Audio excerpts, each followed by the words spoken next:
In a world of inversions, deceptions and lies, puppets and robots, conformity and mass delusion. At a time of panopticon, surveillance, doublethink, transhuman eugenics, and the mathemagics of popular myths like selfish genes, IQ, and AI.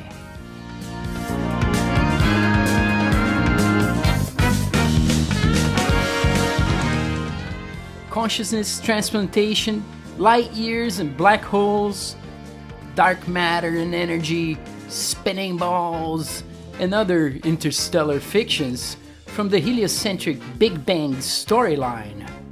Malicious entertainment, corrupt role models, compromised academia, news bending, mass mind control, and predictive programming.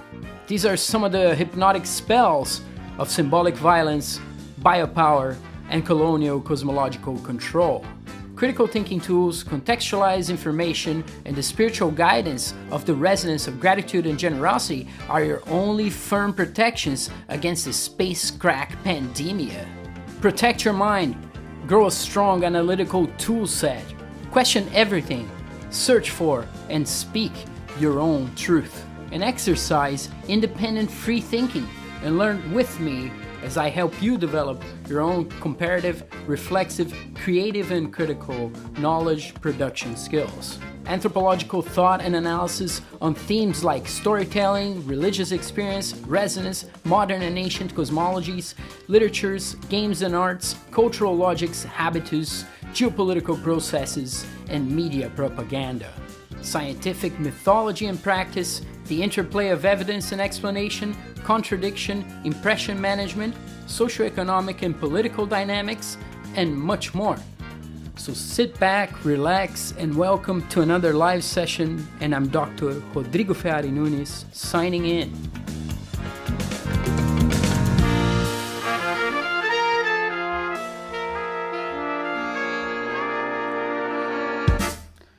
Alright, and here we are, everyone, and thank you for being here again to another session. This is one of my favorite topics here, talking to people who have been doing research on their own and coming up with their own ideas, especially Stallion 7. I always talk about his research. I ask people to take a look at what he's up to, and he's been up to quite a lot, and his research is very controversial.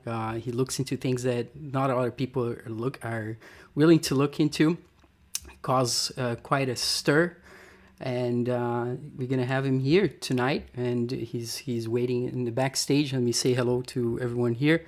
RT, Rune Thorson, thank you guys, my patrons, Melissa, 3D, Redaxium Cactus, new guy, thank you very much for being here, and I don't remember you, maybe, but yeah, Critical Truther, T Lifted, what else am I missing? Bear, as always, thank you so much. The top listener on Twitch, his Guitarless account. And here we are, going to bring in Stallion. Of course, he has covered many topics, like I mentioned there. What is one connection is interesting in with the work that I know from the Northwest Pacific coast is the notion that beings can be turned to rocks. And there's many stories there in the anthropological literature that you can read as well, that I have books even with me here we can talk about.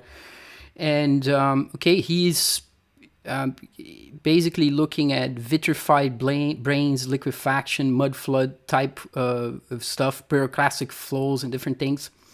Problems with alternative theories. He looks into the electrical universe, of course. It's something he hasn't touched upon in his work. Also, if you look at that, there are no trees on flat Earth, those tree stumps.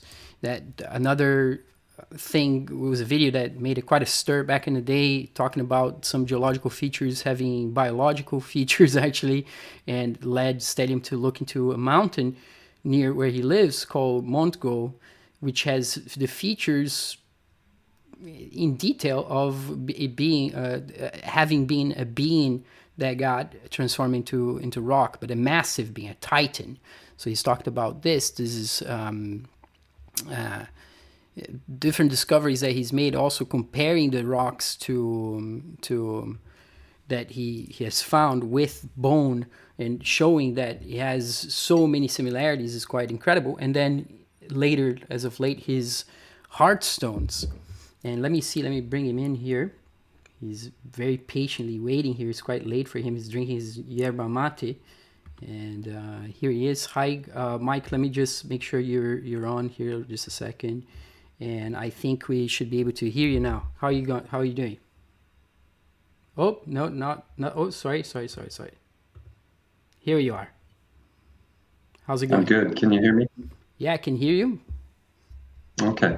I'm not sure which to watch. Should I watch it on YouTube or the restream window? Because then I don't see you You can. and what you're doing. Yeah, I'm just sitting right there. And yeah, you can look at both if you like. It's up to you. Thank you so Okay. much for being here. And yeah, welcome.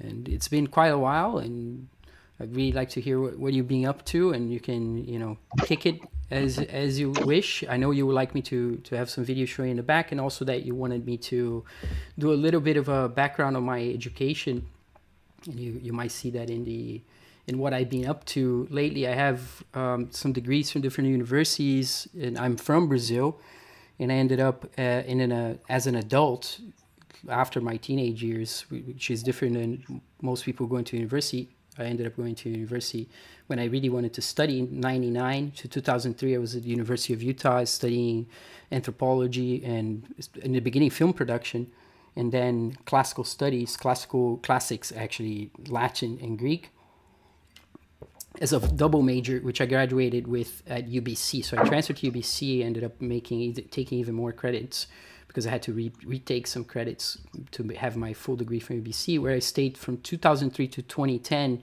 having finished my master's there in anthropology and ways of knowing indigenous people. Then I went to Aberdeen 2011 to 2016 to do my PhD on music community in Shetland. It's actually more, it's about resonance. It's about something called epistemological resonance, a way of knowing and being. It's in my thesis. I talked about it before. And then at the University of Leiden, where I ended up meeting my wife, that conjunction, I look into historians, ancient historians and classicists, and how they use theory. And then I presented, made presentations in many different conferences talking about some of these issues. And later on, in 2018 in Stockholm, I made a presentation about the rise of the 21st century flat earth movement from the research that I was doing online with interviewing many different people. I ended up then continuing doing other things, making presentations against materialism, talking about the spiritual wisdom of ways of knowing indigenous peoples, which is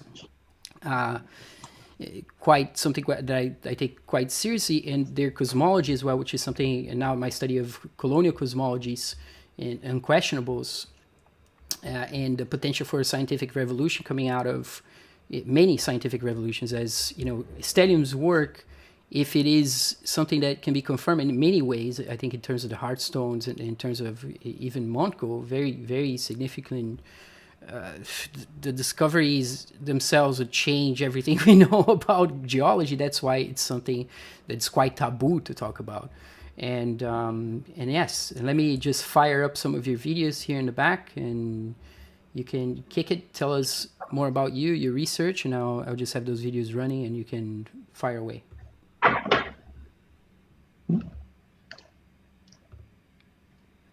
Mike, go on. Yes.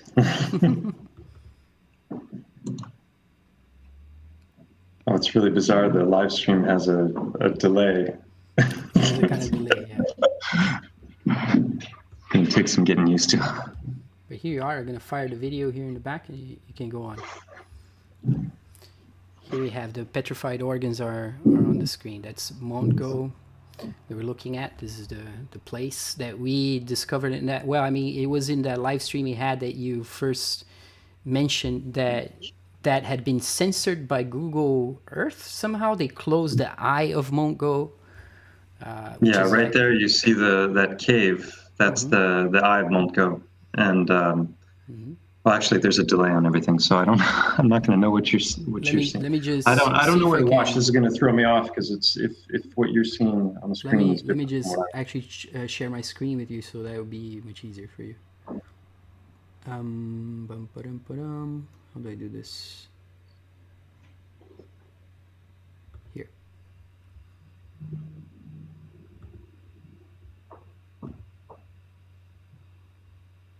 Can you see it now? I see you, me, and the elephant. And you see the screen being shared? I see you clicking on things. Okay, so what I think we should do is now you probably see on Restream. I'm gonna maximize this, and we're gonna go with this. I think this is probably better here. Let's see. It needs to maximize itself. And I can put. Wait a second. This is gonna be a problem.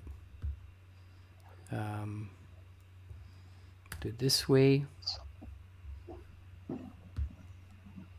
There you go. So can you see it now, Mike? I see the background, and I'm not sure if you're live yet or if it's still a delay when your lips are moving. See here, petrified organs. No, you should not look at the stream. Look at the Restream screen. Forget about the stream. Oh. Yeah, forget about the stream. I'm setting it up for you on the so you can follow on the what's on my screen. There we go. Yes. Okay, I can get rid of YouTube. Perfect. All right. Yeah, get rid of YouTube. All right. Now I'll be able to follow what's going on here. That was confusing. Okay. All right. Yeah. So, well, you started to describe a little bit what I'd done, and we've talked in the past, and I've kind of gone through the basics of the research that I did on the mountain, because I don't remember the last time we spoke, but over the course of about 2 years, I was doing a lot of investigation.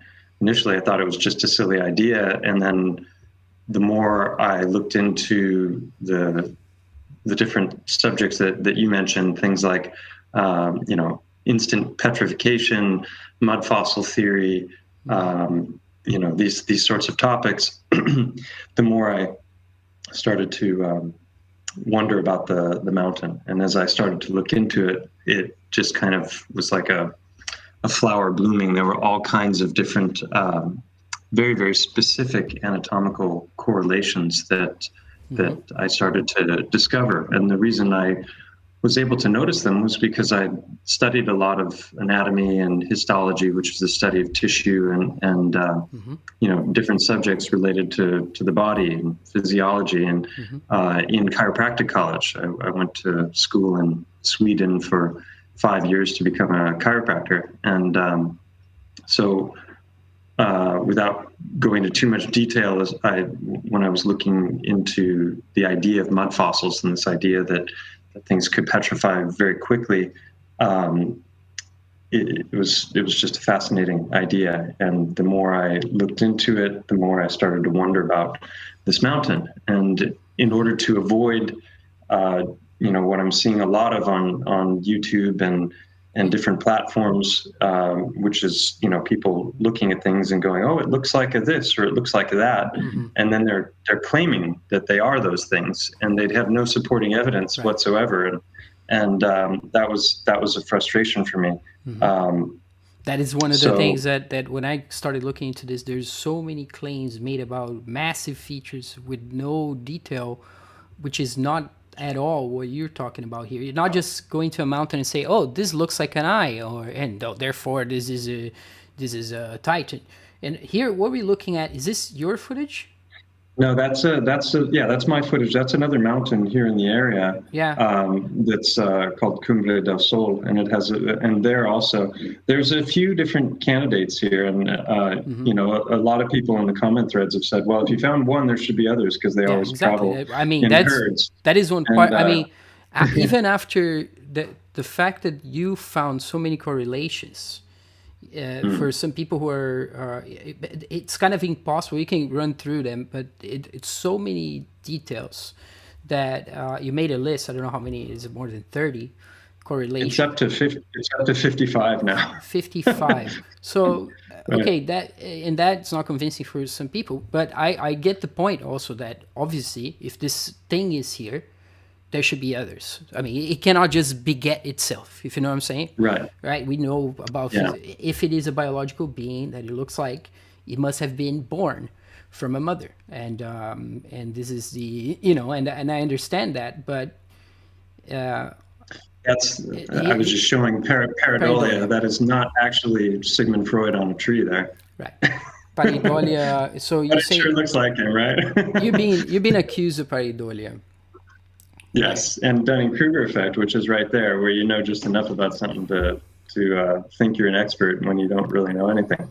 Right. Yeah. I mean, but that's a little bit of. I know a lot of people rely on those ideas from psychology, but it's. I don't find it to be very credible at all in terms of explaining why people. That's a kind of.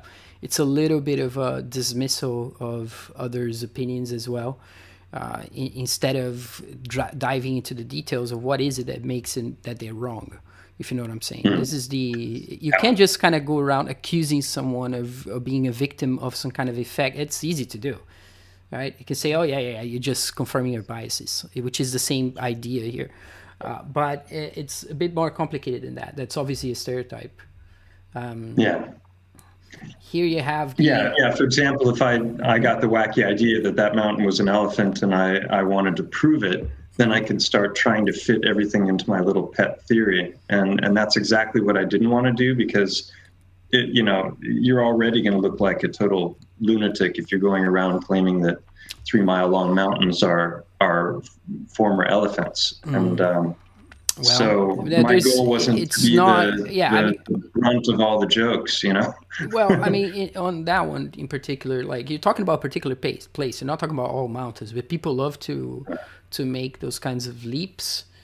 And for me, looking at your work, the cochlea itself, if that's there, that's just an impossibility. Many things are impossible in terms of the geology.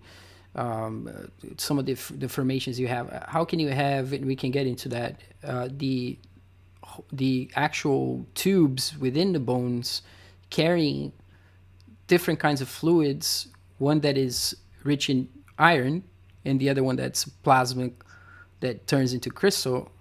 Yeah, that was. It's like what kind of geological process generates some sort of mass that has those features, iron running in a certain way. I don't know, but yeah, there's a number of stones that I've done videos on that are types of limestone, and they have all of these channels going through them like Swiss cheese, and they're different sizes.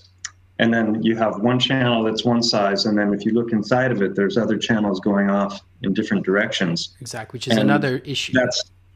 So you can't really explain it through some kind of a water erosion, because that makes no sense. And I'm sure that given an opportunity, mainstream geologists would have some explanation for how that forms. But their explanation for how it forms isn't compatible with a whole lot of other things that I found. And the rocks that I'm talking about, I identify as what's known as trabecular bone. Mm-hmm. So if you think of the long bones, well, that's you're actually looking at the cave there. That's the eye. So there you're talking about an eye socket. And so the interesting thing about vertebrates is that they all have very similar skulls as far as the bones that go in, make them up. The shapes change dramatically, but if you look at an eye socket, there's going to be certain bones like the frontal bone and the maxilla and these other bones that are going to meet in different places, and right. That's actually a very small portion of the cave in the front, and that's what I believe is the infraorbital foramen, which all vertebrates have. It's a little hole that's right in humans. It's right below the eye. And this is the rest of the eye itself. What's left of it? I believe that's the remains of the eyeball itself. And I've done a whole video. Part 5 covers the discoveries that relate just to that structure that you were pointing at, but also talk about the censorship, which you mentioned earlier, where I had done a video covering the eye. That was the part 2 video of Unveiling a Titan. Then part 3, I covered the discovery that there was also an ear, and that was a mind blow in a variety of ways. In the exact right position where it should be an ear. Yeah. With So the actual. on the side, if you look at the mountain from that side, you've got the eye, which, I mean, you've got the ridge line of, if you compare it to an elephant skull or a vertebrate skull, it's perfect. And its location is perfect. And then if you look back behind, you were just there a second ago. Oh, you can see it just under the V in the title there, Unveiling a Titan. There's a quarter moon change in color. Yeah. So it's red. It's reddish. Yeah. Where the ear should be holding. Yeah, and obviously the ear's not there. You'd see it. And without even knowing, I was going looking for a cave there because I thought, well, if the eye is so well preserved on that side of the mountain, then maybe the ear would be as well. Mm-hmm. And that was when I discovered that not only is there a cave there, but it's been investigated and excavated incredibly thoroughly by a whole team of archaeologists. And it happens to be right in the center of that curve. That's where the entryway is for the cave that they excavated. And so they went in with a whole team of guys that did 3D mapping. They did fly-throughs. You can actually wear 3D glasses in the opening of the video there. It's the opener to all the videos. But so it was just it got surreal at that point. It felt like an episode of The Twilight Zone, because when I went to the eye initially, in order to keep myself from just like, oh, that looks like a this and this looks like a that, I decided to study all the anatomy before I went, and I pulled out the anatomy books and I looked online at 3D so you can rotate it around, and I do this in the part 2 video. I show it, line it up with an elephant skull as well, and it was uncanny. There were 10 different very specific things that matched up on that first journey back to the eye, and that was before I hypothesized that maybe that big clump was the remains of the eye, the eyeball itself. But it wasn't until I was there with some friends almost a year later that we discovered some things that were utterly mind-blowing, and that's what the 5th video is about. And about the censorship, because after I did the one on the first one that I did on the eye, and then the one on the ear, it was with you. I was talking to you. we went. I went back to show you live, on Google Earth, and they had edited out just the eye and just the ear, that section there. So you could tell it was like brush strokes, done by hand. And so if you're really, really far away, you can see the eyes open, and as you're flying across in Google Earth, and you get within a couple miles of the mountain, all of a sudden the eye closes up, and it stays closed until you get right up next to the mountain. So it was just way too specific coincidence. Way too specific. I'm sure someone could find some excuse, so it has to do with the rendering and blah blah blah. But I thought it was. I suppose I'm suspicious by nature. So. And there's in here, I guess you're covering just how many different ways there are of petrification can happen quick way. Yeah. So within geology, there are all kinds of different camps. As people who are arguing about the age of the Earth and how long it takes for things to form. And most of what we learn in the basics in school, I didn't study geology, but I have a lot of basic science courses in physics and different things. And I was always very interested in science all through my teens and 20s. I read and was a big space buff, and everything sci-fi, and anything that was scientific and far out I was interested in. What is this? But those are trees that are growing up through multiple layers of strata, which is impossible as far as mainstream geology is concerned.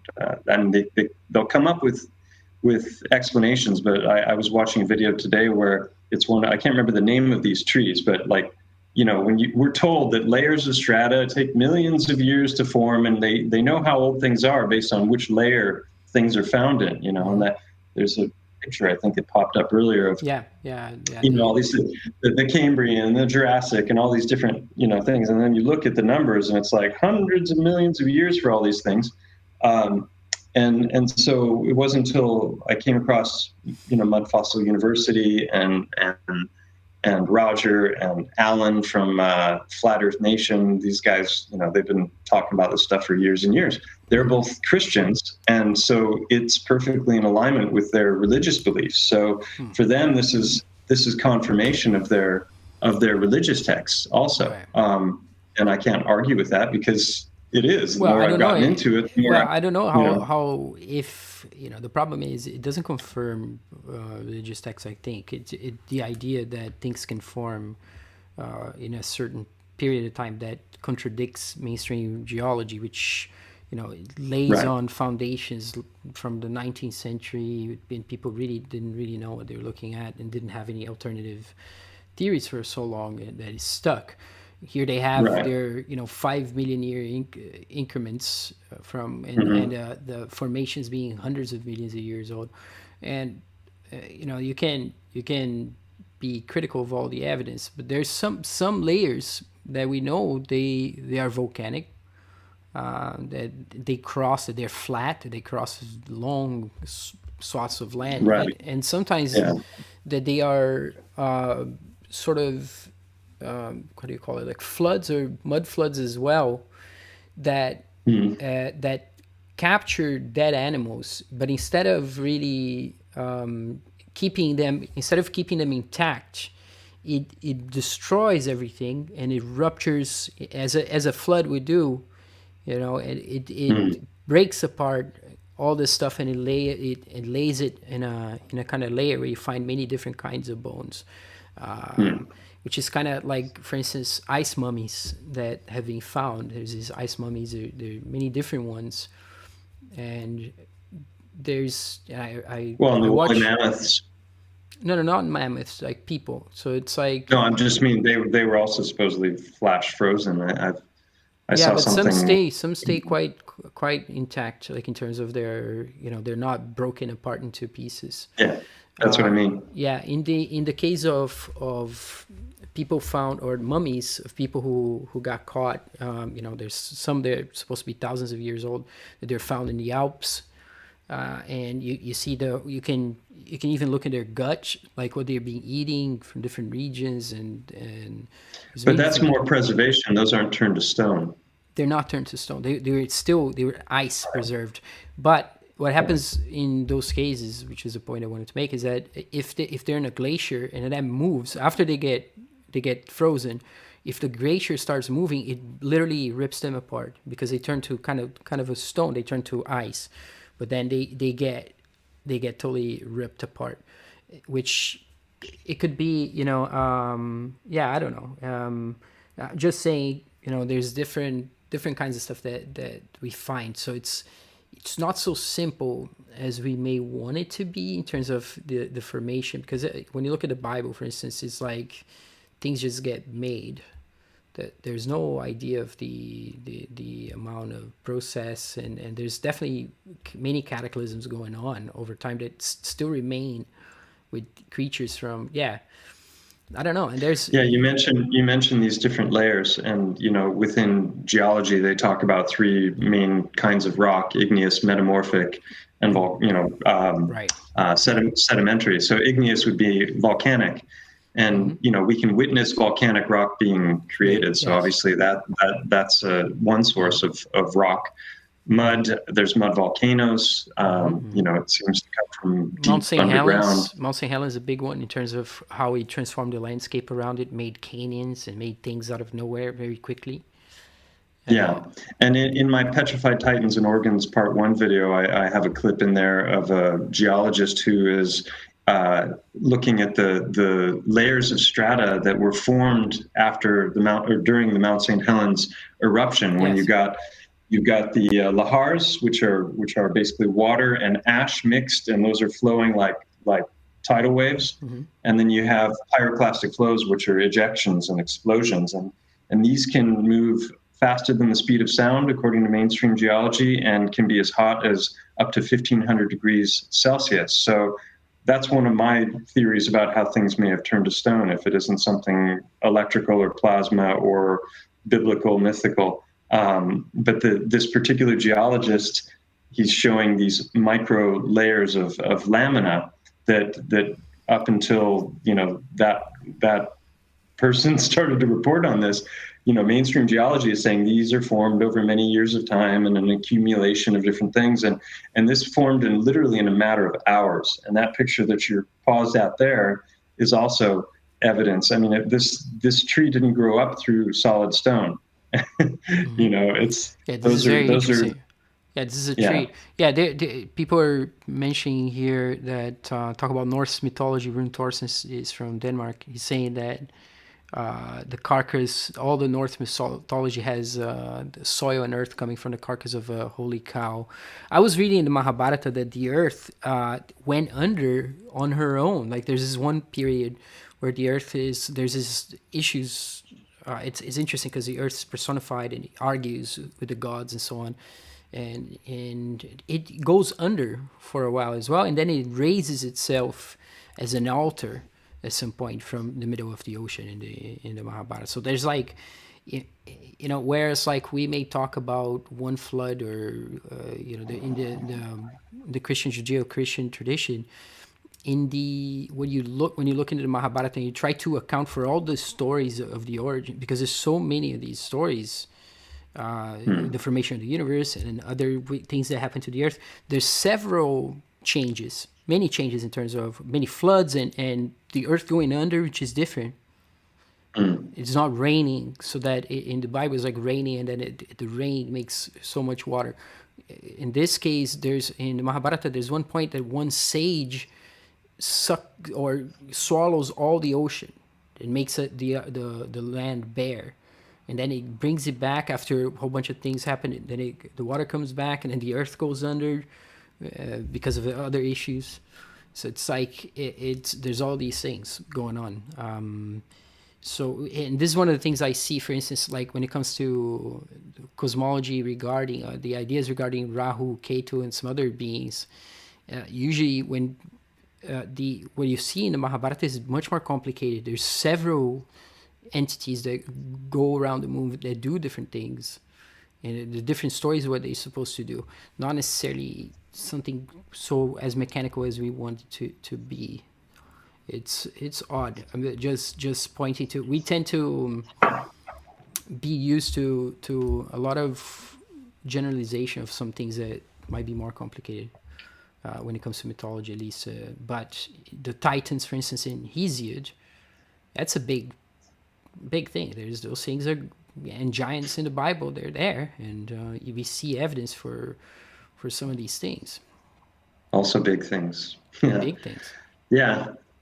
I mean, I'm of the mind now that there's, just like we're seeing mud there in the video. Yeah. There's igneous stone. I think sedimentary layering is also a real phenomenon. It probably just doesn't happen over millions of years. Have you seen, for instance, some of it happens as a result of flooding, but others may, involve very, very high energy events. And I don't mean volcanic in that case. I mean, electrical plasma kind of stuff, the kinds of things that Thunderbolts Project talks about, these Lichtenberg figures that we're seeing all over the world that are, they're also fractal, but they look very much like, have you ever seen, I was going to grab the video, but I couldn't get to it today, but or they do this arc welding kind of stuff where you've got, probes going into different sides of wood, and then, they have these like patterns makes veins like this. These look electrical.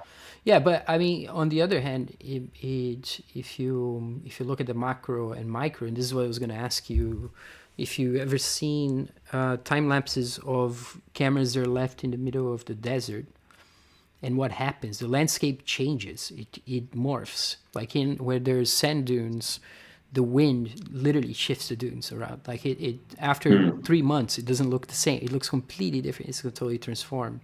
But one thing Yeah, that's totally different from something like the Grand Canyon, which I now believe was created by some kind of a major energy event, not carved out by the Colorado River. I mean, the more I look at that story, the more silly it seems. That doesn't make sense. But the what I was going to say is that some of these things, in sand dunes and some other areas, and because the Earth has lots of water, and we don't really understand the water on the Earth. We don't know what is the water that makes rivers, as far as I know. I don't really.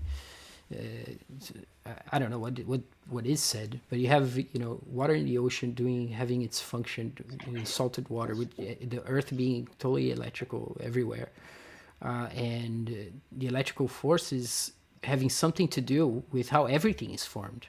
So I would not be surprised that things take up those kinds of forms.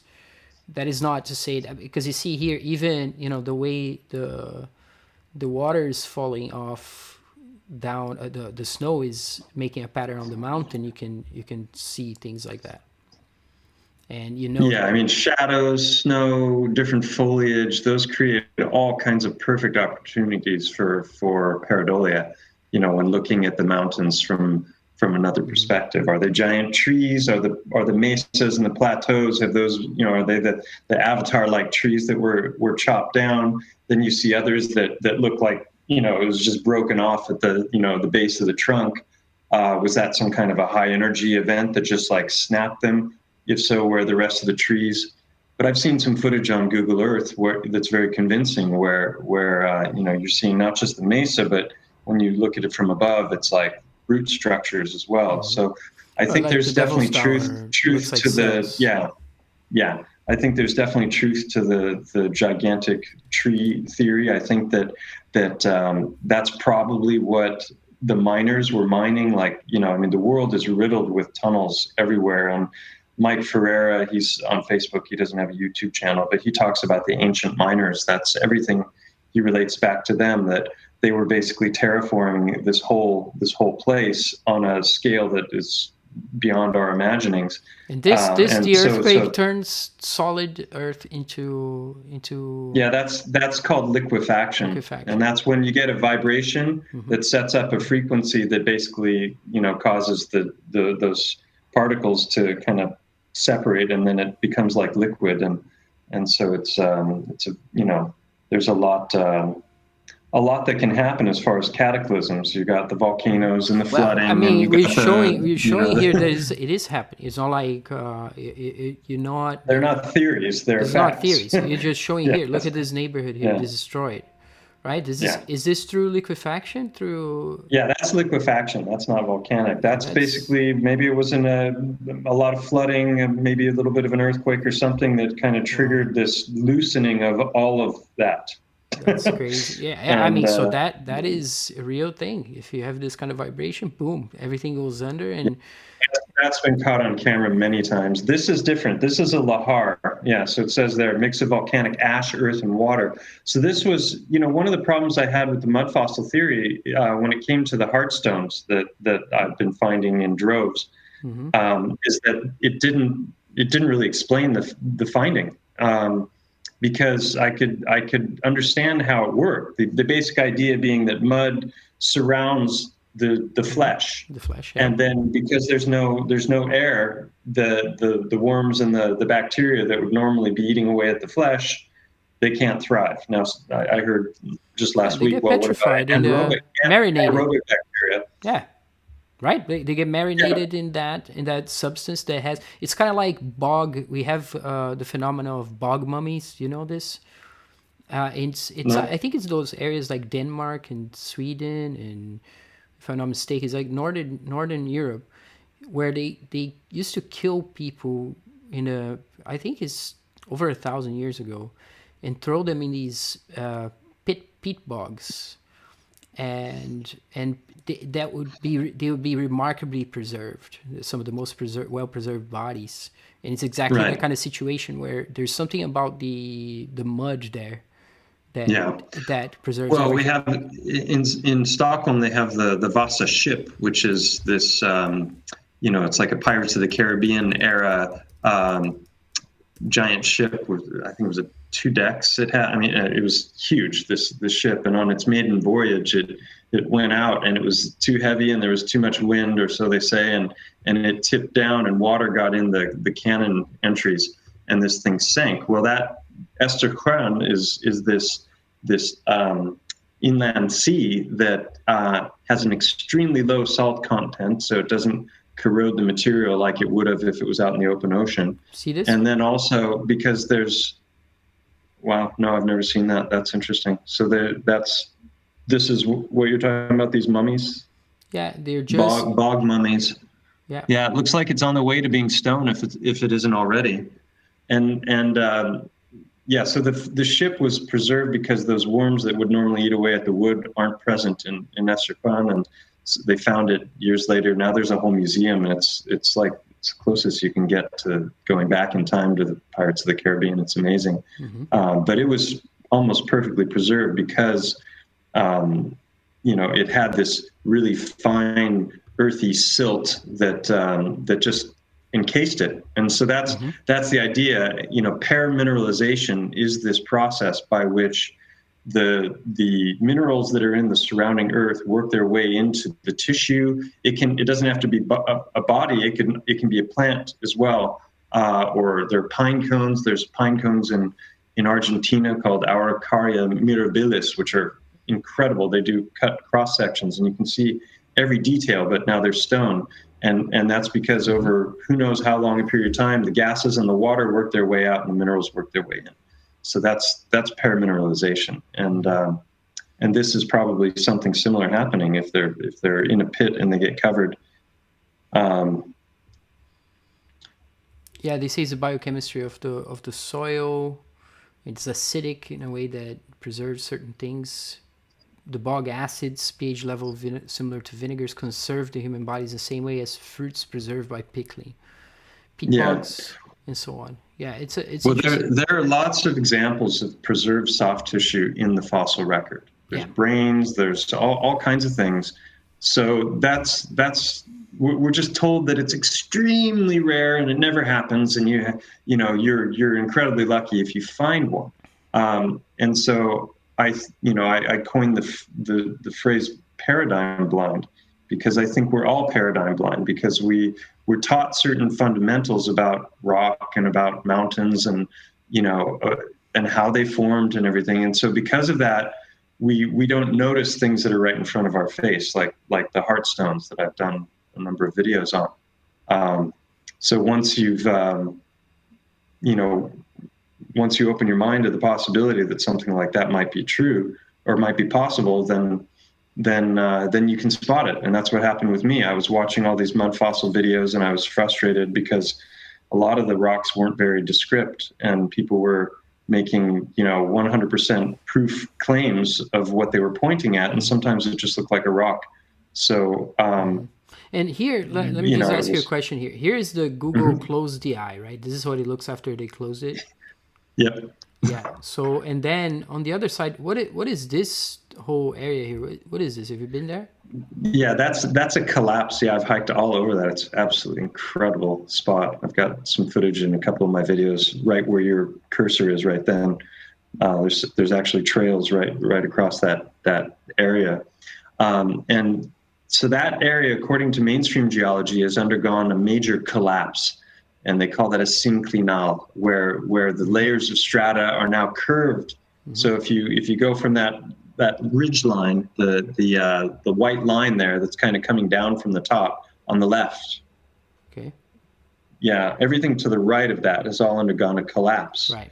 Now, if it is indeed an elephant, right where that collapse happened is where the breathing passage is. And elephants have this huge, like the big part of their forehead is a big breathing hole. We have our sinuses and our nose, but it's not a very big hole in relationship to the size of our head. So that whole section would have been eye, ear, and breathing passage, and all of that is collapsed. So, And the That's an eye that they interesting thing. closes here, this is actually open. It doesn't look like this. They created a patch here to close it. Yeah, if you zoom in, exactly. If you zoom in real close and wait, it'll open up for you. But then you're too There close it to is. ever really. Look at that. Look at that. How It's winking at you. Nudge, nudge, wink, wink.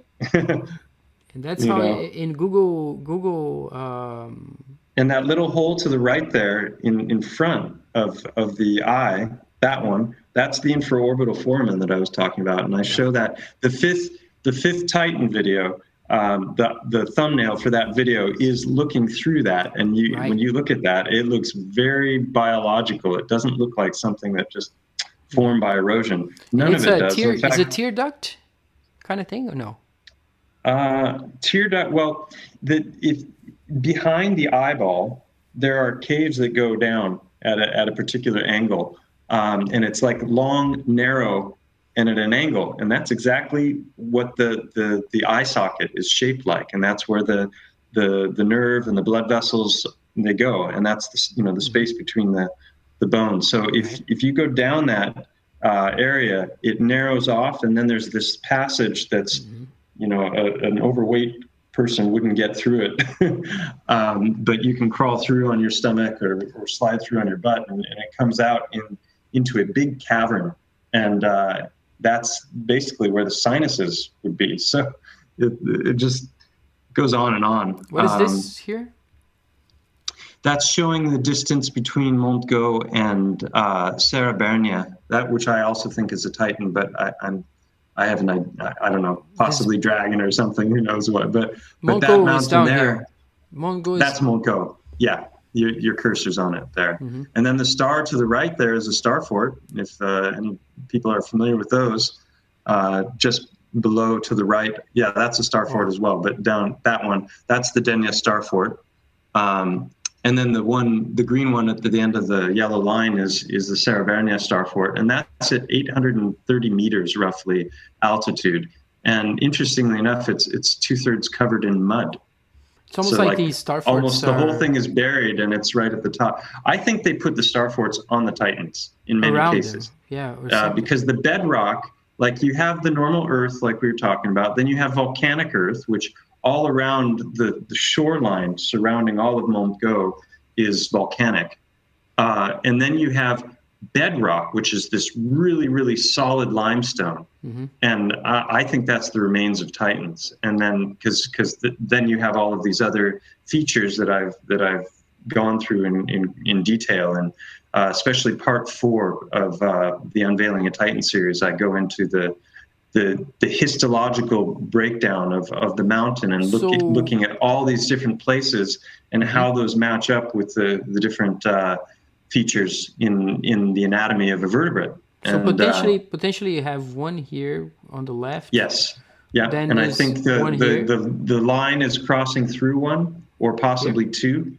The line, the yellow here, line. This is one here. Yeah, I think that's one or two there. And here, there's another one. This is a big one. And that's a big one. I don't know if it's one or two, that one, but right, yeah. And then you have the star. So they're very interesting. I have footage from lots of different angles of them, and because that's the thing. Pareidolia means like you get the right angle from just one, the right spot, and it looks like something. But if it really were something, then unless it's just been totally destroyed by the cataclysm or decomposition or whatever, it should look like whatever you're claiming it is from a variety of different directions. Yeah, that's the star fort. See how covered in earth it is. But if you go up look up the hill, it's all stone above it. So where did the mud come from? I think it was deposited. So initially, back to the mud flood and mud fossil theory. Initially, I thought that it was, all of these things that I was finding were caused by some great mud flood, because I saw so many different researchers that were finding oodles of evidence for mud flood, and then you had Roger and Alan talking about mud fossils and nephorensics, and so I thought that was the cause, but it was also confusing to me because I couldn't figure out why. I mean, for Montgo to be covered in mud, it would have to be at least 800 meters high that means the ground would have had to be raised 800 meters. And then it had to stay that way for long enough for the thing to turn to stone through permineralization. It didn't make any sense to me. Like, where did all the mud go? And so I was like, that doesn't make any sense. And then when I started to get on these hard stones, back it up there, that was the first one I found. When I started to get on those, it was it became obvious to me heard about that before? Have you heard of hearts before? I saw I think there was a video by Michael Tellinger where he showed one that was made of stone, and it looked very much like a heart to me. And I think I saw Alan go through one or two, and he had talked about these bicycle seat rocks. But I didn't hear that term until later. I just went out to the river bottom like, okay, let's find something that is just totally undeniable. And then I saw that rock, and when I picked it up, I was like, wow, that's unusual. And the more I looked at it, the more I realized, wait a minute, this is a heart. It's got the chambers, it's got the blood vessels, it's got the aortal openings, it's the coronary artery was there, the fat that sits this just would below be, the of course, like artery. for people to imagine this. Of course, it's gone through a process where it has closed and contracted, and what you see, and sometimes you see the hole, but what you see here is a contracted hole with a pressed Yeah, organ. well, if it's pressed at all, the openings are going to become creases. And then eventually, as the rock wears, then the crease becomes just a discoloration or an indentation. So those are the varying degrees of what you find. But you broke him as well, so inside. I've broken them open as well, and they have chambers inside, and some of them look flat out bloody. Right, they even have the iron in it. Yeah, it'll be white on the outside. I made a video all about it called "Broken Hearts Tell Tales," and yeah, so that's this part of the video you're showing here is where I'm talking about the different ways in which rapid petrification can occur. So that's a place called Lake Natron, and that has an extremely high mineral content. And so there are these animals that get caught in the water, which is extremely salty, and I can't remember what other components it has in the water, and they get encrusted and caked by this, these minerals. Yeah. And so there's photographs which will come up here in a second that a photographer's taken, and he's actually manipulated the birds. They didn't petrify in that position. He found them, but they were still soft enough to move around to place them in those positions. But there's a place called Mother Shipton's Cave in England that has an extremely high mineral content water, and people come there and they have these ropes hanging from the ceiling where the water is dripping down the rope, and then they hang different things in the ropes. People go away and come back some months later. That's a petrified cowboy boot, millions of years old, including the boot.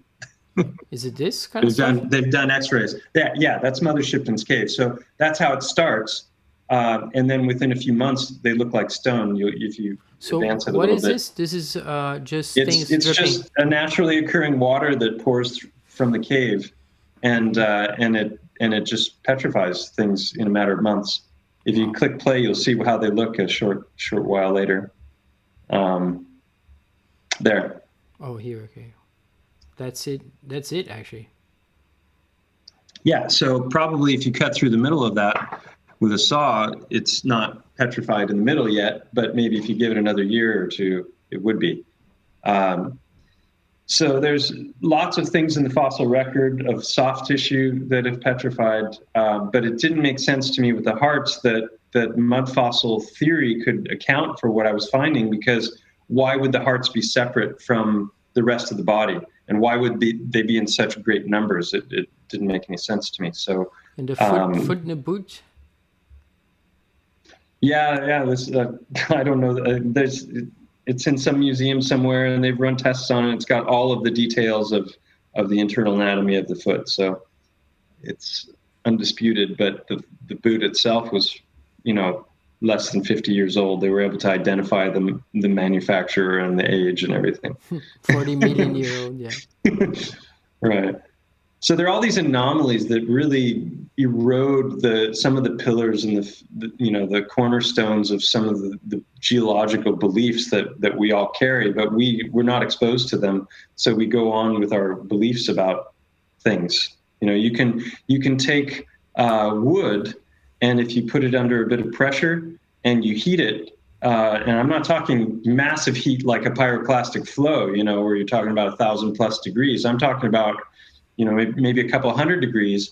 These guys, I do it, show their clip in the Petrified Titans and Organs videos. Within like 10 days or a couple weeks, they turn wood to coal. Right. Which is interesting. Yeah, right? And here you're saying one thing that I thought is interesting, that it's mentioning Yellowstone Park, and we know that lots of the igneous soil probably comes from Yellowstone and the American plates, or whatever you call them, right? There's lots. Well, you're talking about calderas and tectonic plates, and No. I'm talking about no, not tectonic plates. I'm just mentioning that it's it becomes flat after it comes off the ground. The volcanic stuff that usually is traced back to even by people, the biblical people, traced back to Yellowstone, some of these big eruptions that created the continental shelf, I guess, if you will. That maybe that's the super volcanoes. Super volcanoes, yeah. But the thing is, they're talking about an alkaline spring in Yellowstone Park. Maybe that's kind of the area where you have all this stuff flowing from the ground, and it could have all the ingredients to turn things to stone.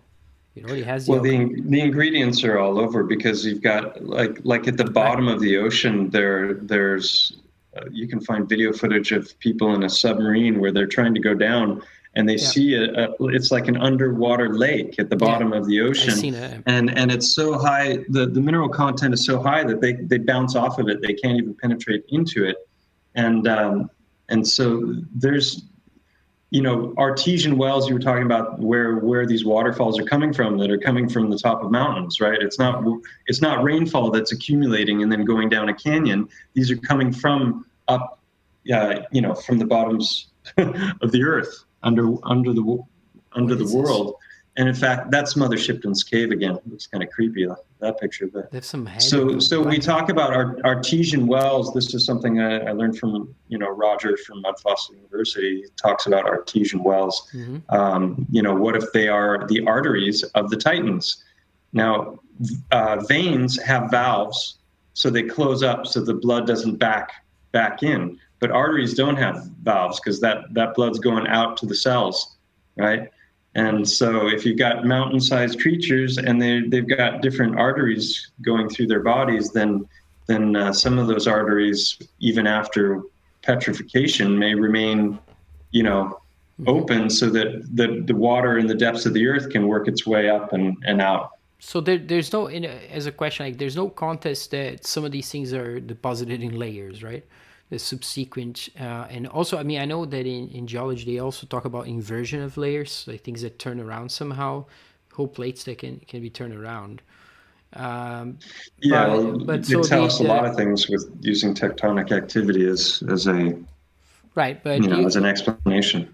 No, you can see things that look inverted in relation to right. You get this. Imagine if you get this rock and you cut it off and you turn it around. And then you find the order of the same matching lines, right? You can match the lines, and you can see that they're inverted in some place. You may not know which one is the side up, but something must have happened to turn it around. But so here the where you contest more is we don't know about any of this, but it looks like things are deposited in a one after the other, right? And that there's consistency across. Right, but from a biogeological perspective, there could be another explanation. Like I said, I think sedimentary layers are something that it could be more than one they thing, exist, right? Clearly, but the causes of them may be multiple. Yes, some may be the original formation of Earth, however that occurred. Some may be laid down by volcanic activity and flooding. But some may also be histology, where we're talking about the different layers of dermis. Like because there's a fractal quality to this. Like I'm talking about this is what you're talking 3 about mile. here. Here's what you're talking about. Yes, exactly. I'm talking about a 3 mile long elephant, but there's a lot of people that have been looking on Google Earth that are finding stuff that looks like continent-sized creatures, where like Roger, he's talking in every third video, it's about but it's more like parietal. It's about a 9. I think there's something to it, and we'll play a video in a second that I think you'll find very interesting, and I doubt you've seen, but Roger's 900-mile long dragon in the Sahara also has mythological support, because I think Plato even wrote about it in that region, and it's this, the Leviathan versus the behemoth, and Plato even describes it having taken place in that location. And when you see Roger go through these videos, it's kind of like, all right, well, you have to put your preconceptions aside. That's an interesting book. Loads of references in that book of all the different ways in which the mainstream geological narrative has been challenged, and those challenges have been ignored by the mainstream because it doesn't fit the narrative. They'll claim that the criticisms are inaccurate, and then they'll come up with different reasons why. But who's right and who's wrong, and who's telling the truth, and who's just wrong because they've been brought up, paradigm blind to look at everything through a certain set of goggles, and they don't know if what they're seeing is really what they've been taught to believe or something else ultimately. I think we should all keep an open mind. But Roger's 900-mile long dragon, if there were creatures that size, then we're really getting into the mythical stuff where, you've got stories of the earth where, it's on a turtle's back and sitting on top of 4 elephants. And maybe, that's a good segue actually into just a little 3-minute video that I'd love to play. It's an eruption out of the ocean? Yeah, that's a mud volcano. And there are a great many of those.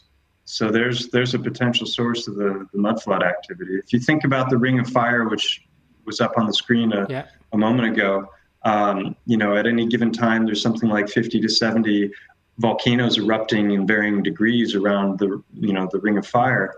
But imagine if that were to multiply by 10, or the intensity were to increase dramatically. Well, these mud volcanoes could probably spit out a heck of a lot of mud in a short amount of time. And so that may explain a lot of what people are finding around the realm. Mm-hmm. But I'm going to send you a link here to a video that this is from a really small channel, somebody who saw the work that I did, and started asking questions about where he lives. And he lives in Thailand. And he was finding a ton of the same kinds of rock that I was finding, the trabecular bone and the cortical bone and these different things. But he found a whole bunch more. And but the scale that he's finding it on is continent size. So I think there's a fractal quality to every aspect of nature, microscopic, macroscopic. And whenever you're looking at a phenomenon in science, it's generally scalable until you get to NASA, then things aren't scalable anymore. But where you can actually look and refer to empirical evidence, you can refer to scientific studies that can be repeated, and there's a fractal quality to that. And so I have no problem, with the idea that if a 3-mile elephant was once walking this realm, then why not a 900-mile long dragon as well? I don't see how that works on a 24,000-mile spinning ball, but that's another topic. So this guy really poured through my research, and then he did a whole series of 4 or 5 videos. But then I told him, look, you should just encapsulate all of the visuals into a really small video. And that's what he did. And this is like 3 minutes long, and you can play it. And it's pretty cool, the stuff that he discovered, because it's right in alignment with all the stuff that I've been doing. I've been doing videos on.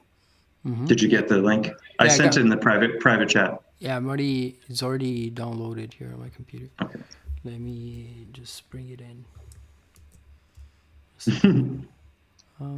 Oh, tendon ball, oh, tendon ball. Somebody says MFU makes everything into a tendon ball unless it's this precious dragon eating a fish. Let me see here. So what was it called? What's the name of this? Something just short of a mirror. No. Wait. What? Oh, biology versus geology. Yes, that's the one. Here it is.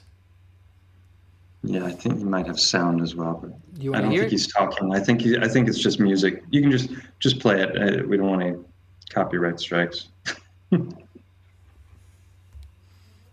Yeah, I can move on with it if you show me. So this is No, it's only 3 minutes long. You could maybe play it at 1.5 or something.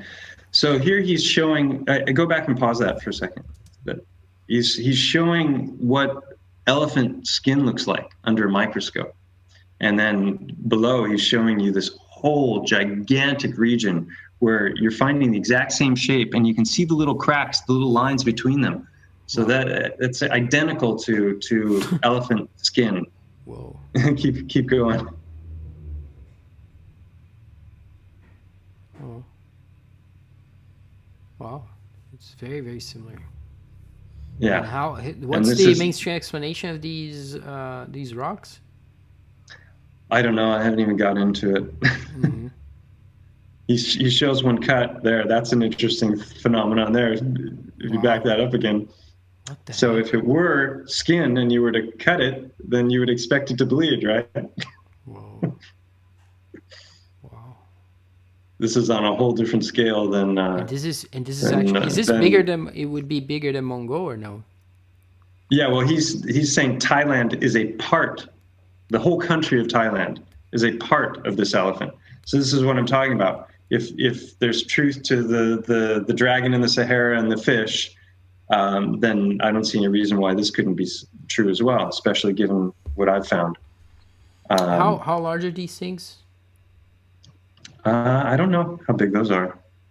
He was walking among them at one point in one of his videos, so I don't know, maybe a foot in diameter. Now, this is very interesting. Pause it there. So if you look to the right, you got the squamous cells. This is the outer layers that flake off when you get sunburned, and then you get deeper and deeper, and they get thicker. And these are the different layers of the dermis, and it's like, wow, spot on with these. Right, with very closely to this. Yeah, you have the higher. These are the outer layers. So this thing is so big that when we look at it, we are almost at the microscopic level of the skin. We cannot see this with our eyes. Only maybe if you look very closely at our skin, you can kind of appreciate that. But we need a microscope, right?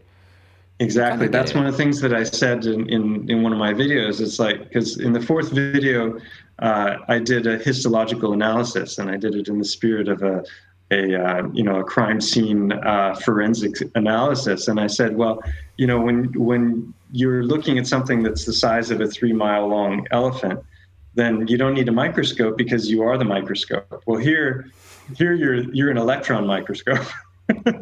This is insane. Yeah, people, 13th monkey saying that it pisses monsoons and it blows hurricanes. Oh, 13th monkey is a legend. He's the top star fort mapper in the world. He's mapped over 10,000 of them on every continent, and a whole lot more than star forts. At some point, I'll do a live stream together, because he's discovered so many incredible things. And really talking with him initially, as I began the research, was inspiring in a variety of ways. There was a lot of great information exchange. What do you think is the mainstream explanation for this? There isn't. To be honest, it's like my mom says. My mom doesn't think I'm right about anything when it comes to this stuff, and she's like, "You should really take a mainstream geology course." And I'm just like, okay, yeah, I could do that, but just get a textbook. Then I'm getting the mainstream explanation for everything. Which not really. Who knows if they have an explanation for this? I mean, they have to have an explanation for every single different feature. You cannot. This doesn't fit the pattern that. how do you form? Okay, maybe there's this bubble It's all does lava. form, and Lava does everything. yeah, there's some lava that, but it cools off, and the outer layer inside it just happens to be iron rich and red. Keep going through the video though. There's a lot of good stuff. This is just Yeah, no, I'm one just of going many, slowly. many things he found. It's too interesting Yeah. to go too fast. Yeah, that is fantastic. The name of the channel is Ian David Harris, just like it sounds. And so it's a tiny channel, but if you guys want to, you can sub to that. I think I have let me see if I do have the link. Yeah, I'm just posting the link for everybody here. So you can also, I think you can post to anyone through inside the Restream platform there. You can see can you see? It's so weird. I can see the chats, but I can't scroll up or down, and I've got nowhere to type. So okay. I can't seem to participate in the chat, unfortunately. You can go to Twitch as well. In there you have a chat too. Twitch / morphic resonance. And that's an interesting. Oh, but you do it. Let me cut I'll make so that you don't have to follow on Twitch before you can make a comment, because that's the way it is there. We got a little bit of a control. I'm gonna open it up. So thank you guys. There's 9 people on Twitch. Thank you so much, and everybody else who's here. I don't know how many, 30, 40 something. Thank you guys for being here. And okay, continue looking here. All right, pretty incredible stuff. The relationship, the macro and micro is very well established. I mean, I think this is quite. I'll just say hello to everybody. Hello. I can't chat. Can type it? Oh wait, no, it wants me to sign up. I'll do it another time. No, it cannot. It doesn't let you. Okay, let me give you something else. I'll give you the YouTube link to the chat. It'll take me a little bit, but we'll get there. See if I can do it there. Oh, I suppose I could just go to the YouTube channel. That's go to the YouTube channel, but pop out the chat and get rid of the. Right. Yeah, just pop out the sound chat. And everything. Yeah, and get rid of it. You can even, when you pop out the chat, you can close the screen with the video. But okay, so here we're looking at skin cells, something that looks remarkably close to skin cells, very much like the pachyderm, I guess. And okay, we're getting different examples of this. It looks almost like the scales of a crocodile or something like this. Turtle shells, like you're saying, keratin. Also, maybe it could even be studied in detail. Like, look at this. This is very strange. I mean, I can see why people would say that this is some form of volcanic. I don't know. So it doesn't really look like it. But yeah, it will be their explanation, I guess. Hanuman.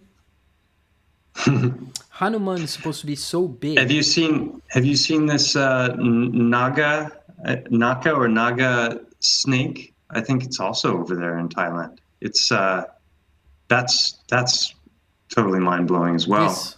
Because there's just way too much that looks like 3 whales. A gigantic coiling snake. Hold on, they do have a rock. There's a rock in the northwest coast as well that is a snake, a coiled snake as well. That will be for the Salish, coast Salish people. They believe that those are beings turned to rock in an event. And here I was just gonna say that Hanuman in the Mahabharata, he can change his shape. It can appear different shapes, but in his true form, he can leap across the continents with one jump. So he's supposed to be huge, very, very big, kind of like what we're looking at. But that's just in that story. Here, the whales. What is this? This is like, how does this form sideways? If it would be volcanic, this is just, these holes as well. I know there's some explanations.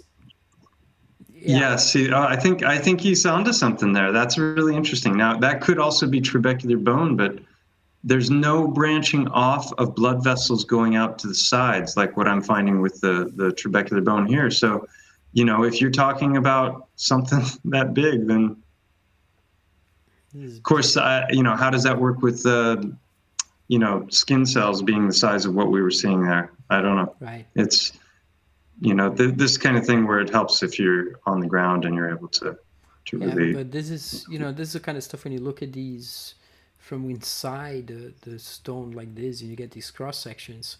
You see so many of these things that look like layers that could be biological. Right? There's just a lot of it now.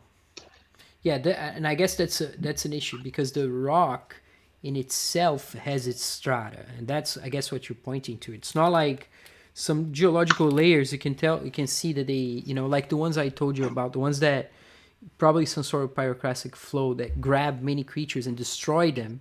What you find is that you can look at these strata and you find bones everywhere, disconnected from their bodies. And that's very different from this. What you see here is something that's very cohesive. And the stones themselves have inner strata, right? Strata was a big one for me initially because that was one of the criticisms that were coming a number of times on my channel, was that if you look at the head of Mont Go, it's got these parallel lines. And so a couple of people with geology backgrounds are just like, they laughed at my conclusions and then, said layers of strata, and then just ignored all the research. They didn't actually, a lot of people that are more skeptical saw the first video and just, got rid of it, laughed at it, waved it away.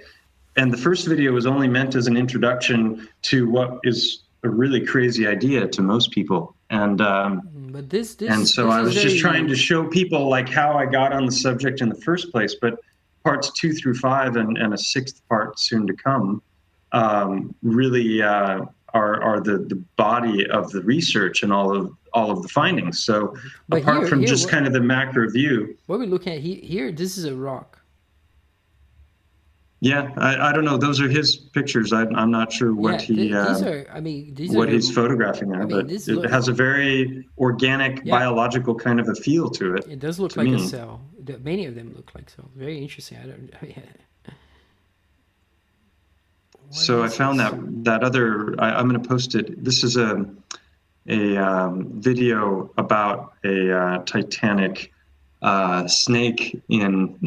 Wait a second. Are these iron balls found in these formations? What?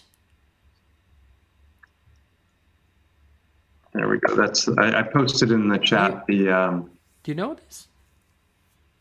What is? I've seen these before. Yeah, I don't know if he's correct about the T cell thing. Those are big cells.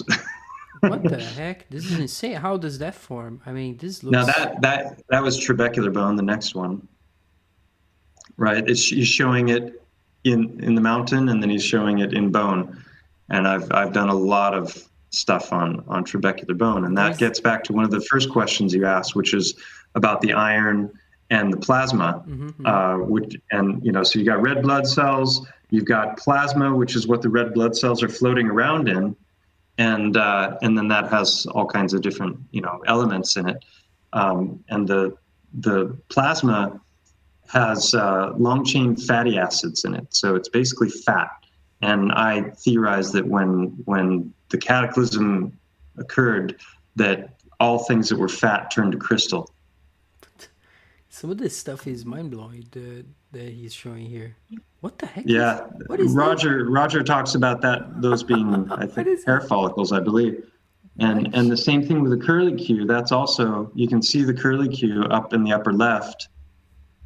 So, this to me is some pretty compelling evidence for the idea that continents themselves may be gigantic creatures.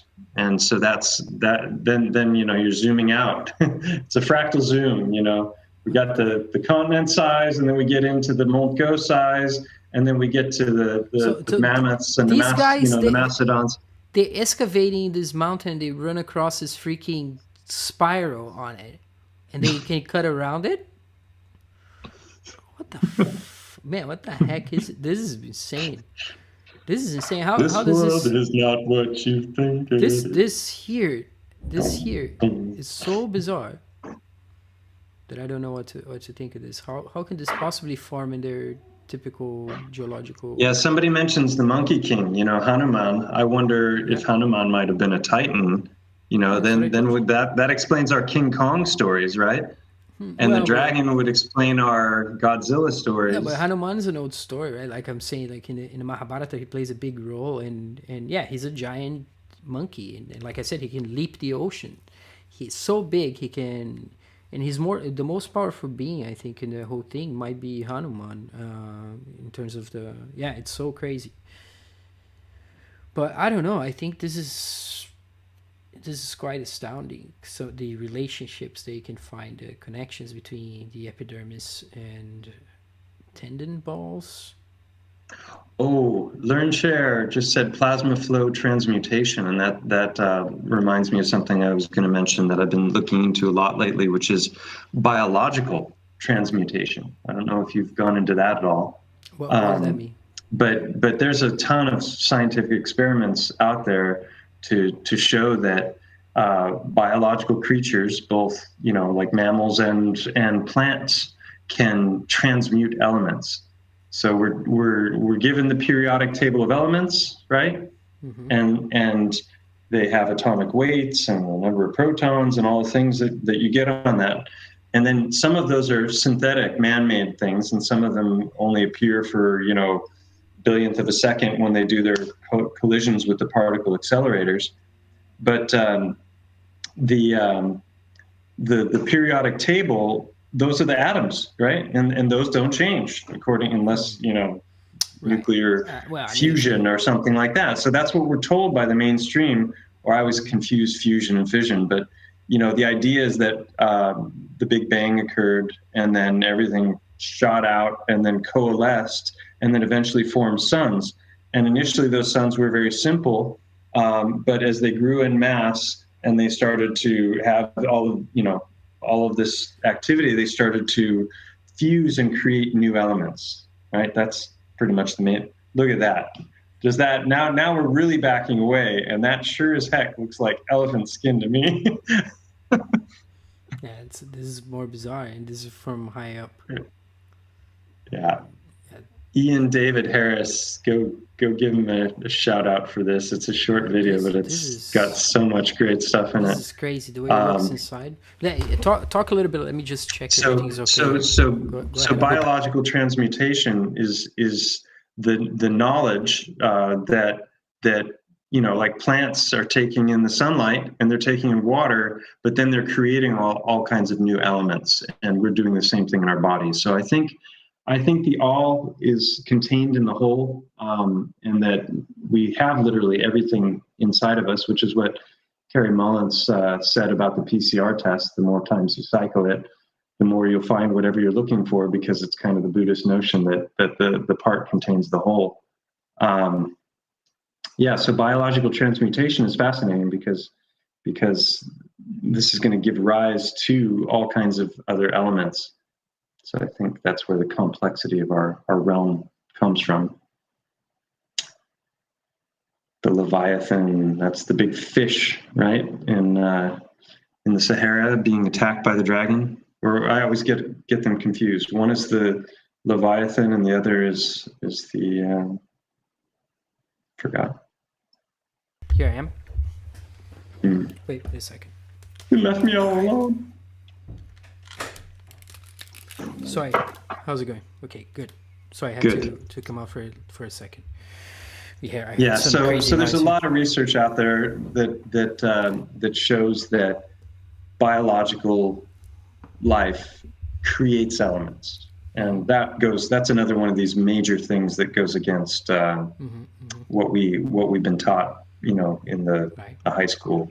Yeah, like the idea that bacteria come from outside the body and they're not part of how the body works, for instance, another issue. Yeah, well, then you're getting into germ versus terrain theory, and I think the whole world is bought into the germ lie. I mean, I'm not saying that germs don't exist by any means, but I think the emphasis should be on terrain theory by far. Um, it's like, I think one of the most poignant memes that's out there is like a dirty fish bowl with a goldfish and a clean fish bowl with a goldfish. It's like the one that's in the dirty water is going to be sickly. Do you inject it and give it some pills, or do you clean the water? Which is more important, maximizing health or treating sickness? It's a lot easier to create wellness than to fix the big a problem disease. is the whole etiology of it, the way they try to explain what's the cause, and then the whole thing falls apart later when you look at it. But that's something else. Now here you definitely, I mean, it's hard to deny the relationship between the microscope. These could be the holes from the actual, it doesn't have to be the bone, it could be the hole from the hair follicle. Exactly. It could be petrified dermis, or not dermis, but the petrified skin. Yeah, what I would point out is that you can see, I think, and I'm gonna have to double check this, but you have a progression in some of the cosmologies, at least in the Greek cosmology that I know, which probably is related to the Hebrew cosmology, from bigger beings, larger beings, and then progressing to smaller beings with the Titans and so on. So it would be layers of levels, and I guess the older beings would be the biggest ones. I'm not so sure that's the. Well, it's true in archaeology as well. The deeper you go, the more impressive the structures become, and it should be the opposite of that, right?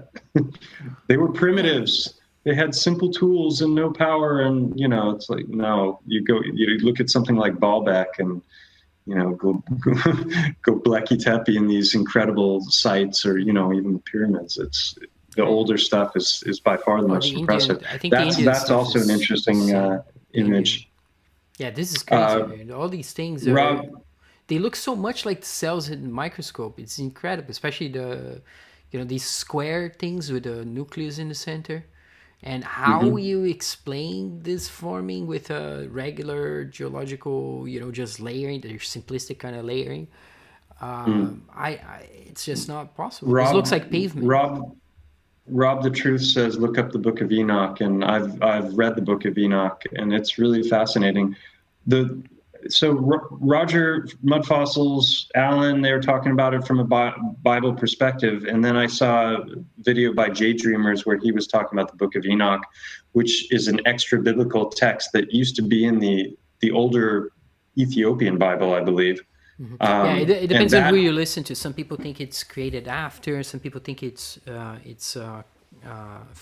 not from that period that it's claimed to be. And right. There's a bunch of different controversies about it. But Anyway, in that book, it specifically talks about the Titans and the battle that occurred, and it actually gives a size, and the size of the Titans was 3,000 ells, which is something like a mile tall. So that's Mont Go size. Right. And they were defeated by the giants, right? Isn't that how the story goes, if I remember correctly? Well, I don't know. So, but there's, it's like the defiled kind that, they're too big and they have to be destroyed. There's a whole story that they are the son of, or the Nephilim, or whatever it is, this story. I don't know exactly. Yeah, fallen angels mate with the daughters of men, and then give birth to the Titans, which then grow to great size and start to eat and devour and destroy everything. Terraforming. In the Greek, cutting the down Titans, the giant trees. Possibly that's probably where we get our Paul Bunyan myths from. But I mean, you should definitely go to Hesiod to look at how he talks about the Titans, because he's the first to talk about it in the Western literature.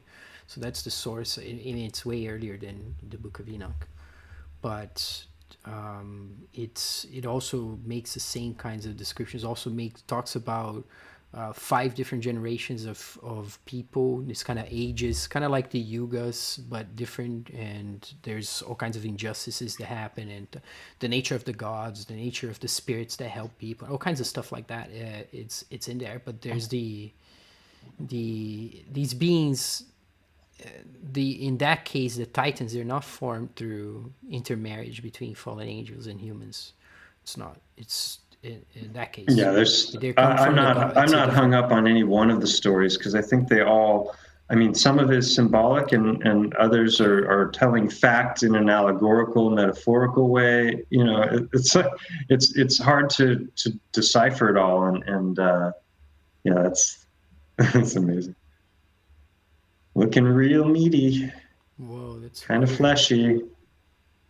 You know, as above, so below, as within, so without. It's very strange. You can barely tell what is meat and what is a rock. Mm. In these, it's hard to tell. If I were to pick, I don't know. This looks like something out of the barbecue.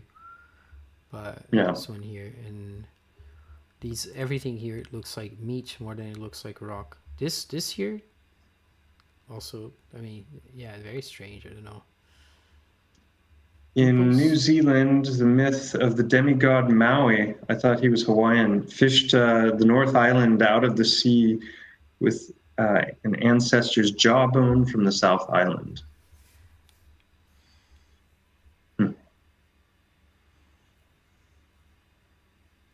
She's from New Zealand. Oh, this is interesting too. Now, I don't know if this is some kind of erosion or what, but that sure as heck looks like dragon scales. You know, I've seen this kind of formation in this region as well.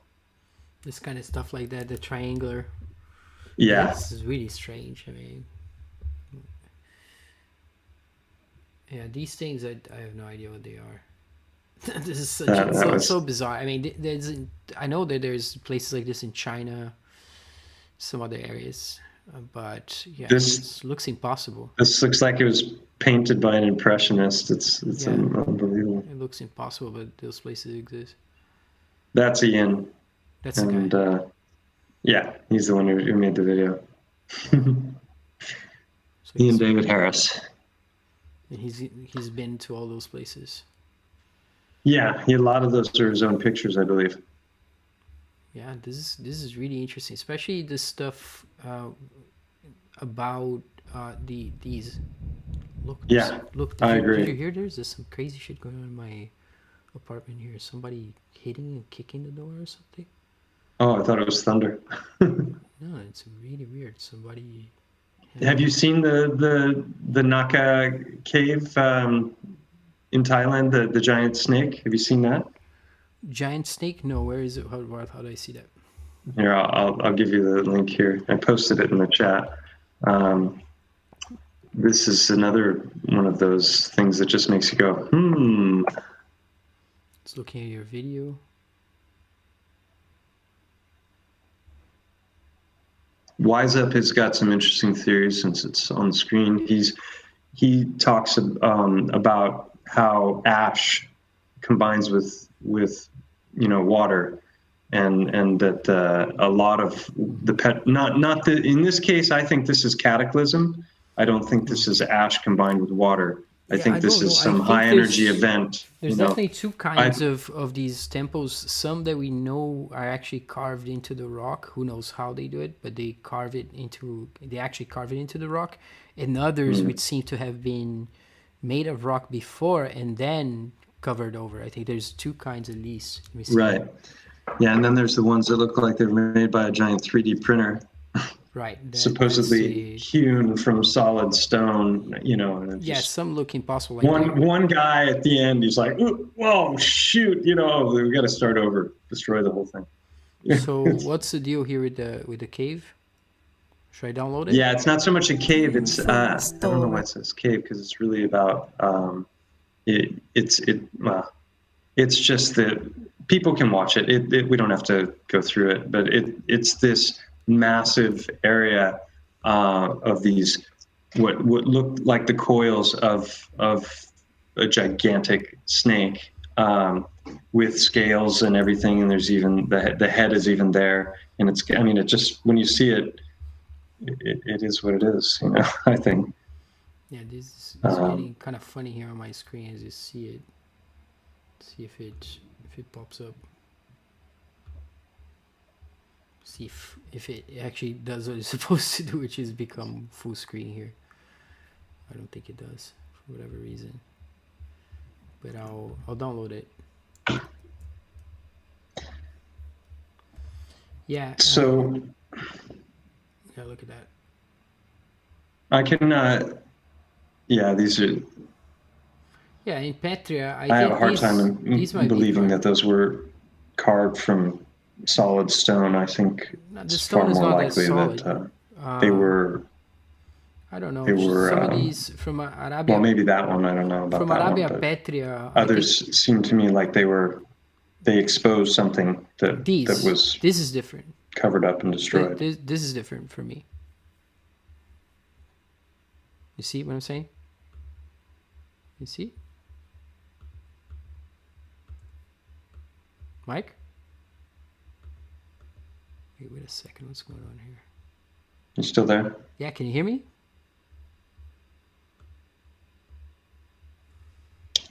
I lost you. I can't hear you if you're still there.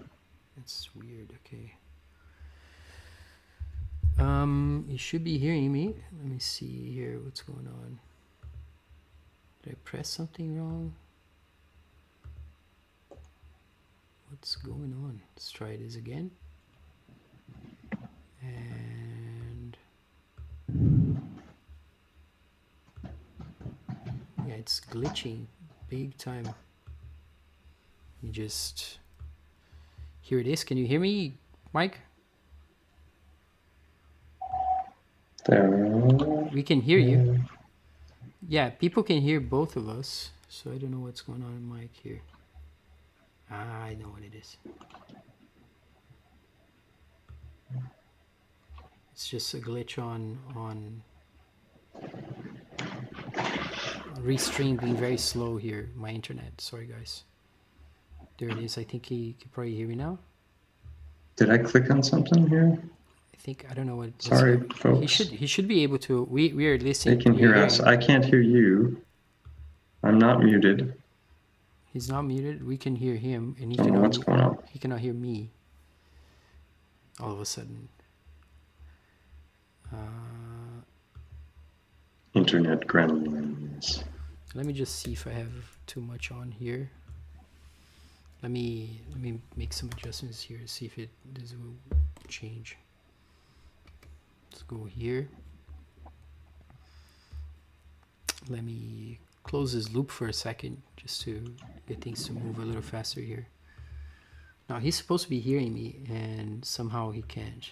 So just make sure everything's okay. Yeah, it should be totally fine. And yeah, it's all good. That's why we hear him. So everything it's checking. And we can hear him, but he cannot hear me. So very, very strange. Let me just restart this studio thing. Reload it to see if that solves it. Just a second, guys. Thank you so much for sticking around. I don't know what could it be. It was working perfectly fine. Now we'll see what happens if he comes back on. There he is. Can you hear me now? Can you hear me?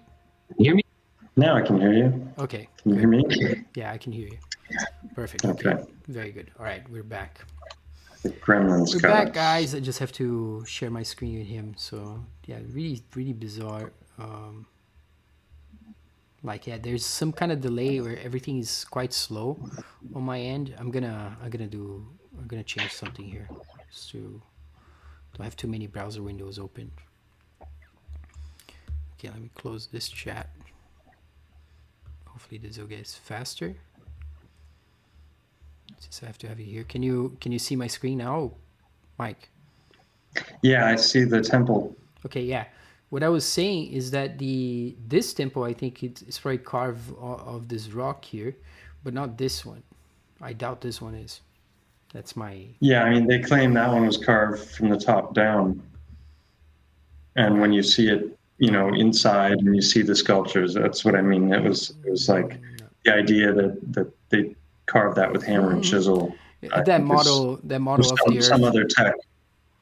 On top there, the square with the circle and the. Oh yeah, I never noticed that before. It looks like the elephants. Yeah, elephants around with four corners or the four side, or the directions. Maybe, I don't know. This is definitely significance.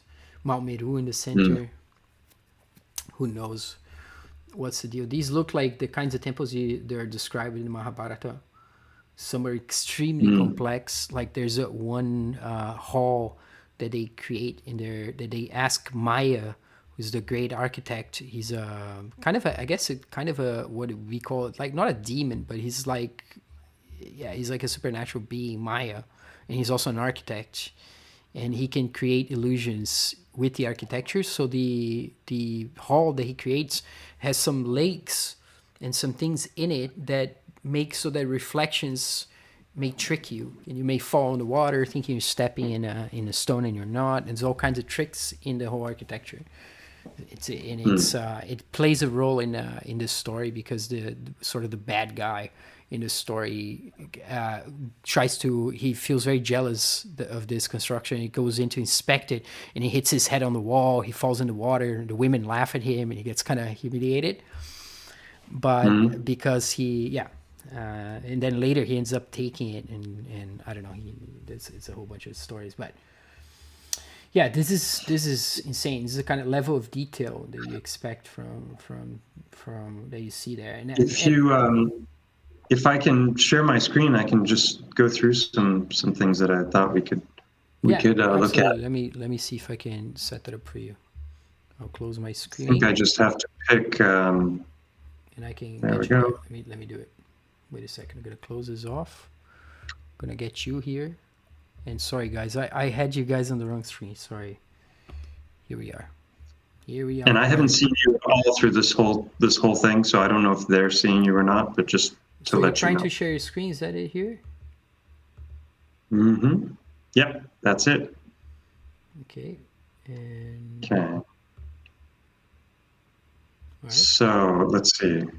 Just start. I'll just show you some of what I think of as biogeology Okay. stuff for now. So this is the trabecular bone. Before, just to pick up a lost thread, I was talking about the critics talking about the layers of strata being a debunk to my theory about the mountain. And so that was kind of puzzling for me for a while. And then I started to think about skulls and bones in general and how they form. And it occurred to me that wait a minute, I think bones, the skull bones grow in rings, like the rings of a tree. And it turns out that they actually do. And so if we were looking down on the mountain from above, we would see layers of strata, quote unquote. But from the side, these would be parallel lines. So it doesn't prove things one way or the other. It's not a disproof, but this isn't also obviously not a proof that it is a Titan. The proof that it's a Titan comes from a whole long list of things that I go through in all the videos. So you can see that these stones have a very biological look to them. Blood vessels, micro blood vessels, the remains of the iron ore would be the remains of the red blood,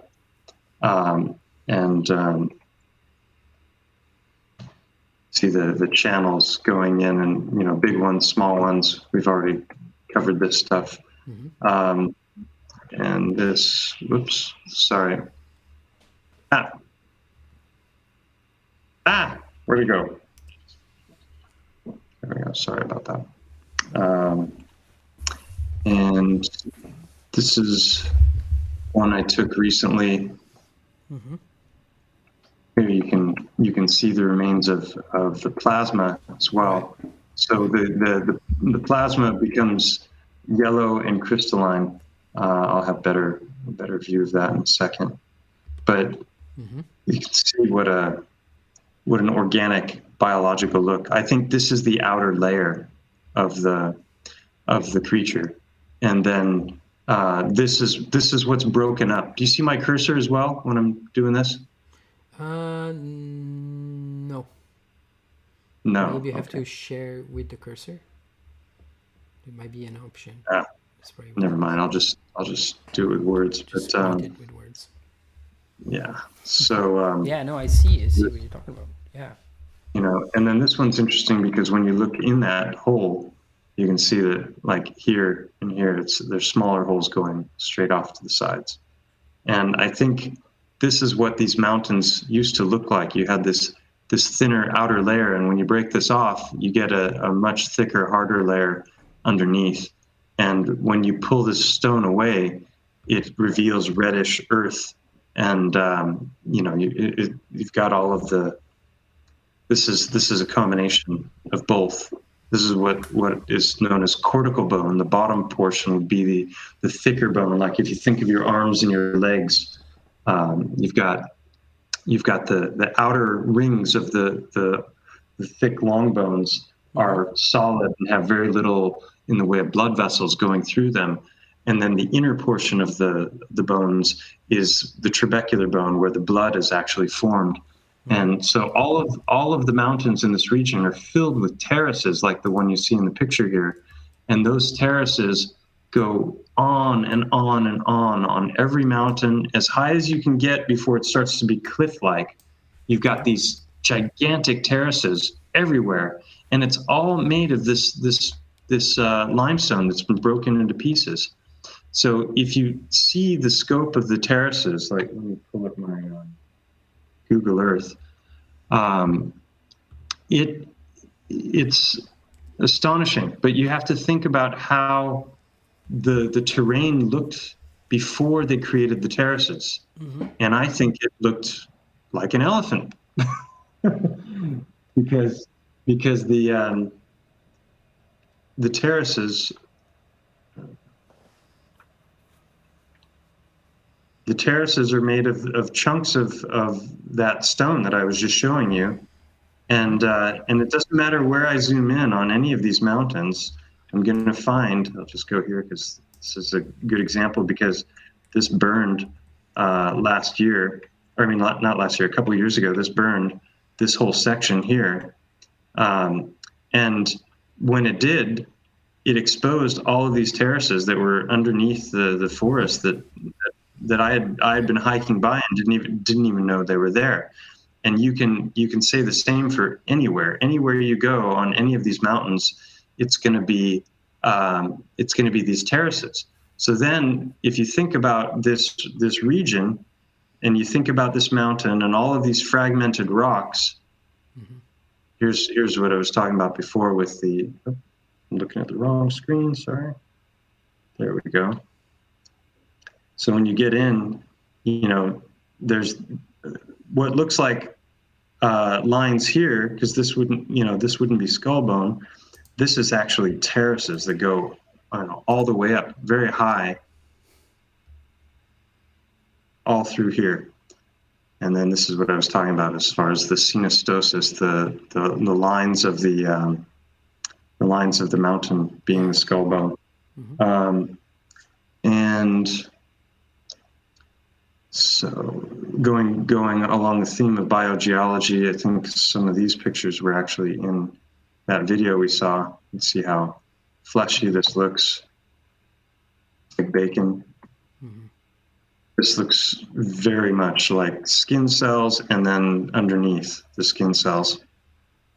I don't even know what this is. Somebody emailed me this today.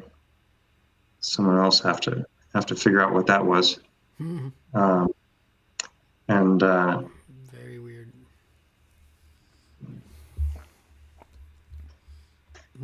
Some of these things are just next level odd. Look at that. Yeah. What is this? Wow. Yeah, I mean Zion. It reminds me of Zion Canyon. Do you know Zion Canyon in the States? Yeah, I hiked in Zion when I was a kid. We went to Angel's Landing and the Emerald Pools, and it really left an impression on me because it was one of the most incredible places I'd ever seen. So, I mean, to me, this looks very much like a root structure. Right. That's right.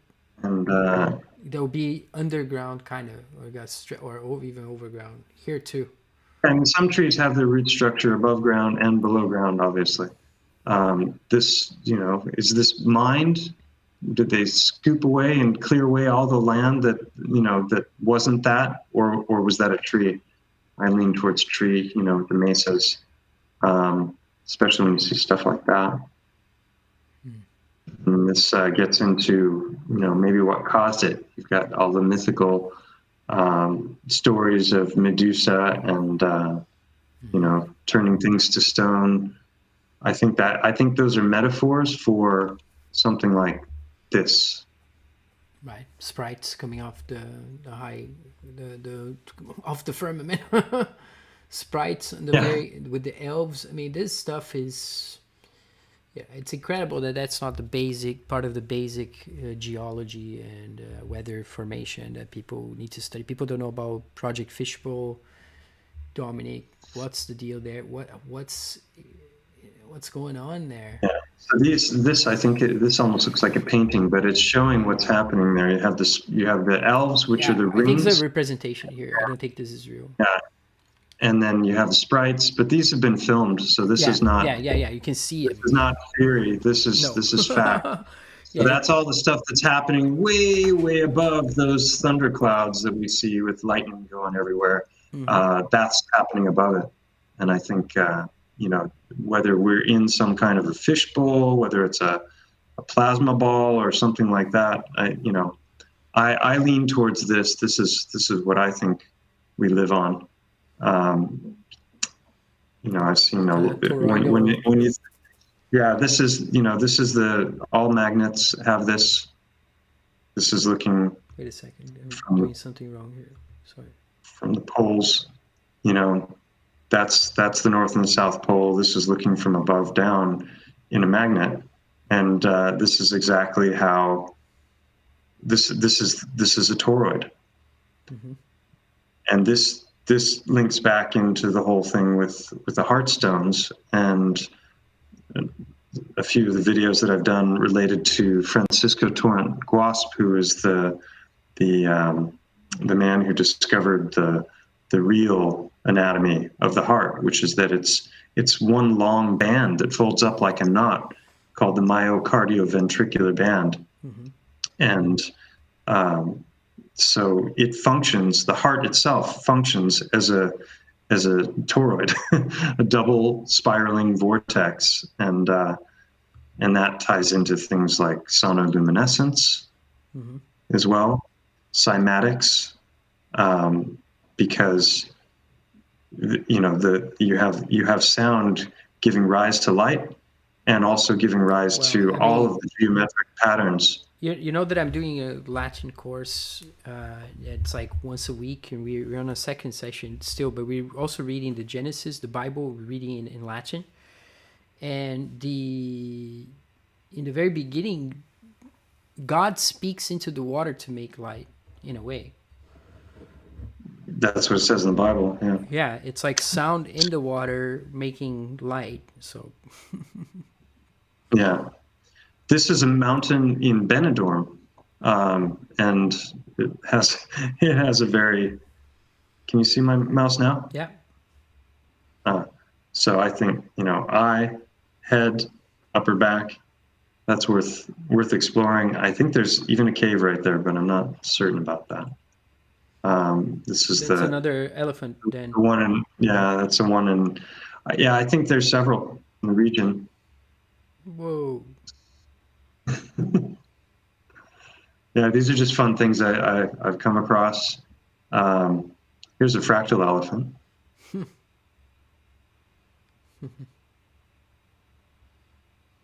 Another one. You familiar with these fulgurites? The patterns, the drawings, or these? Yeah, these are formed when lightning strikes. So the lightning. Okay.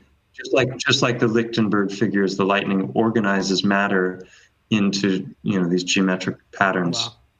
Yeah, that's what I was wondering because I heard some geologists talking about this. That there's some areas on the Earth that have this pure iron. It's like big slabs, massive slabs of pure iron that has not oxidized at all.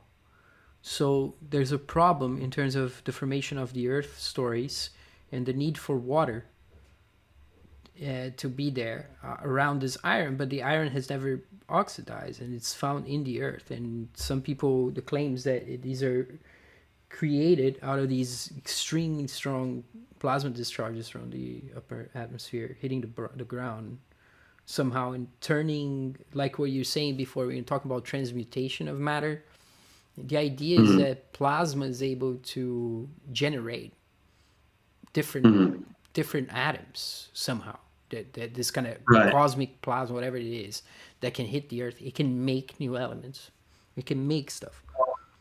Mungo Jup, he's one of the Thunderbolts project guys. He's got a great video called Instant Petrification, I believe is the name of it. And he shows a bunch of different examples of things that petrified instantly, like crabs, and because they're still in like the position that they died in. But he talks about an instance in Canada, I think it's in Canada, where high tension power lines went down and they were laying across several different tree trunks, trees that had been cut down, and the lines were laying across the tree trunks for, I think it was like 5 or 6 hours, if I remember correctly, before they turned off the power or were able to, do something about it. And when they went back, the tree stumps had turned to stone, but also the entire root structure was also stone. So the power from a high tension wire was enough to petrify tree trunks. Right. Yeah. I heard about that. So it is totally possible. Then just with electric, how would that work? That would be, because it's very different than petrification through like what we were talking about before, which is petrification through this the kind of elements around that we see, right? Which is different, like marinating in a substance, like the bog mummies or different things that, like the mud fossils, right? That's paramineralization, which is a very, very slow process, that's totally different from instant petrification, and that's what caused me to start to go away from mud fossil theory and move into things that had to do with high energy, whether it was volcanic or electric or plasma, because it didn't make sense that these petrified organs would be found in such quantities, separate from the body. So I believe that the body is removed, or not removed, is annihilated in the petrification process. I call it boiled egg theory because I think that each of the organs is in a sac made of fat called fascia. The heart, in particular, has a very thick one called the pericardium. Have you stopped sharing or no? No, I'm sorry. I just got distracted. I'm trying to do something here with it so we can make this better here. Just going to show. These are just some different related subjects. This is a guy who does cymatics with bubbles, soap bubbles. Okay. And he shows the ways in which the sound can create basically anything. Have you ever seen this guy's channel? It's absolutely incredible. David Shire, let me find his name. Shiremeyer, I think. It's an unusual name. Yeah, so he's going to start hitting this with sound frequency, see if he gets some of the. No, we don't. Okay. Oh, we do. We're getting some of the comments now. I can put some of the users' comments. Not sure you see them. So we can. This is the idea that the Earth is negatively charged, and that not sure you're familiar with the work of Lucas King. He's been on my channel a few times, and he talks about the Earth as being a battery. It works just like a battery in this galvanic sequence, but he ties it up with the sun being anodic, like there's this cathode-anode relationship inside the inside the battery and so on, and then he puts the moon on one end and the sun on the other end, and explains. And the idea is to explain even the formation of the stars as the elements kind of take their own positions, or the planets, sorry. And the idea is that in alchemy, planets are all linked to different elements. So he believes that the moon is made of silver and that the sun is made of gold somehow.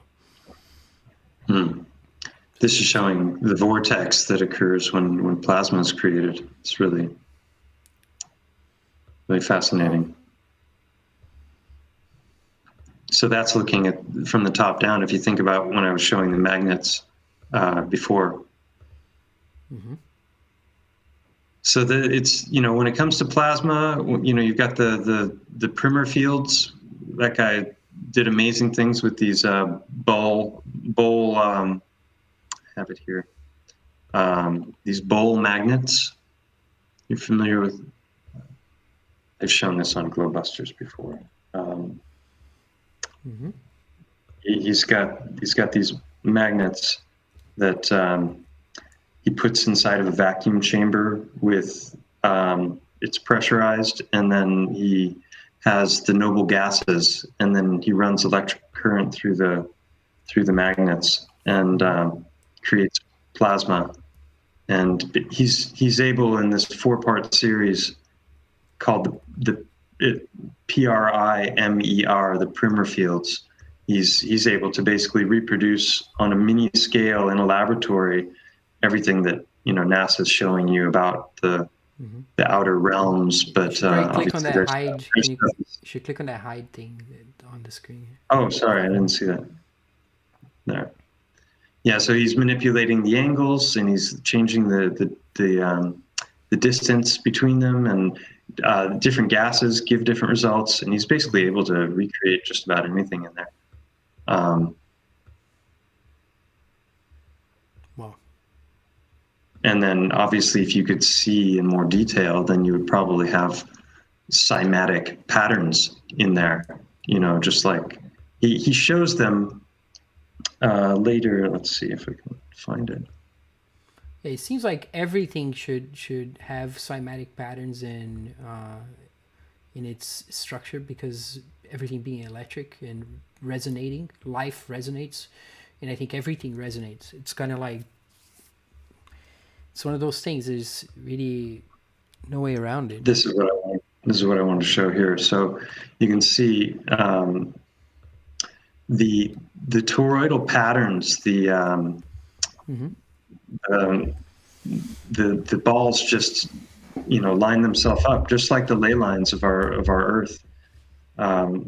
People can find water using dowsing techniques, and they're probably just homing in on these patterns. Watch when he puts the balls in. It's amazing the way they organize themselves. Right. Yeah, we looked at that before. Right, according to the so self-organizing through magnetism. Yeah, and this is something I ran across recently that I didn't know existed. These are called diatoms. Are you familiar with these? Yeah, these are different creatures. Yeah, they're looking at with electron microscopes, and these are fossilized, petrified little organisms, and they're just amazing. They're filled with all of the same sacred geometry and these patterns that we see everywhere, all throughout nature.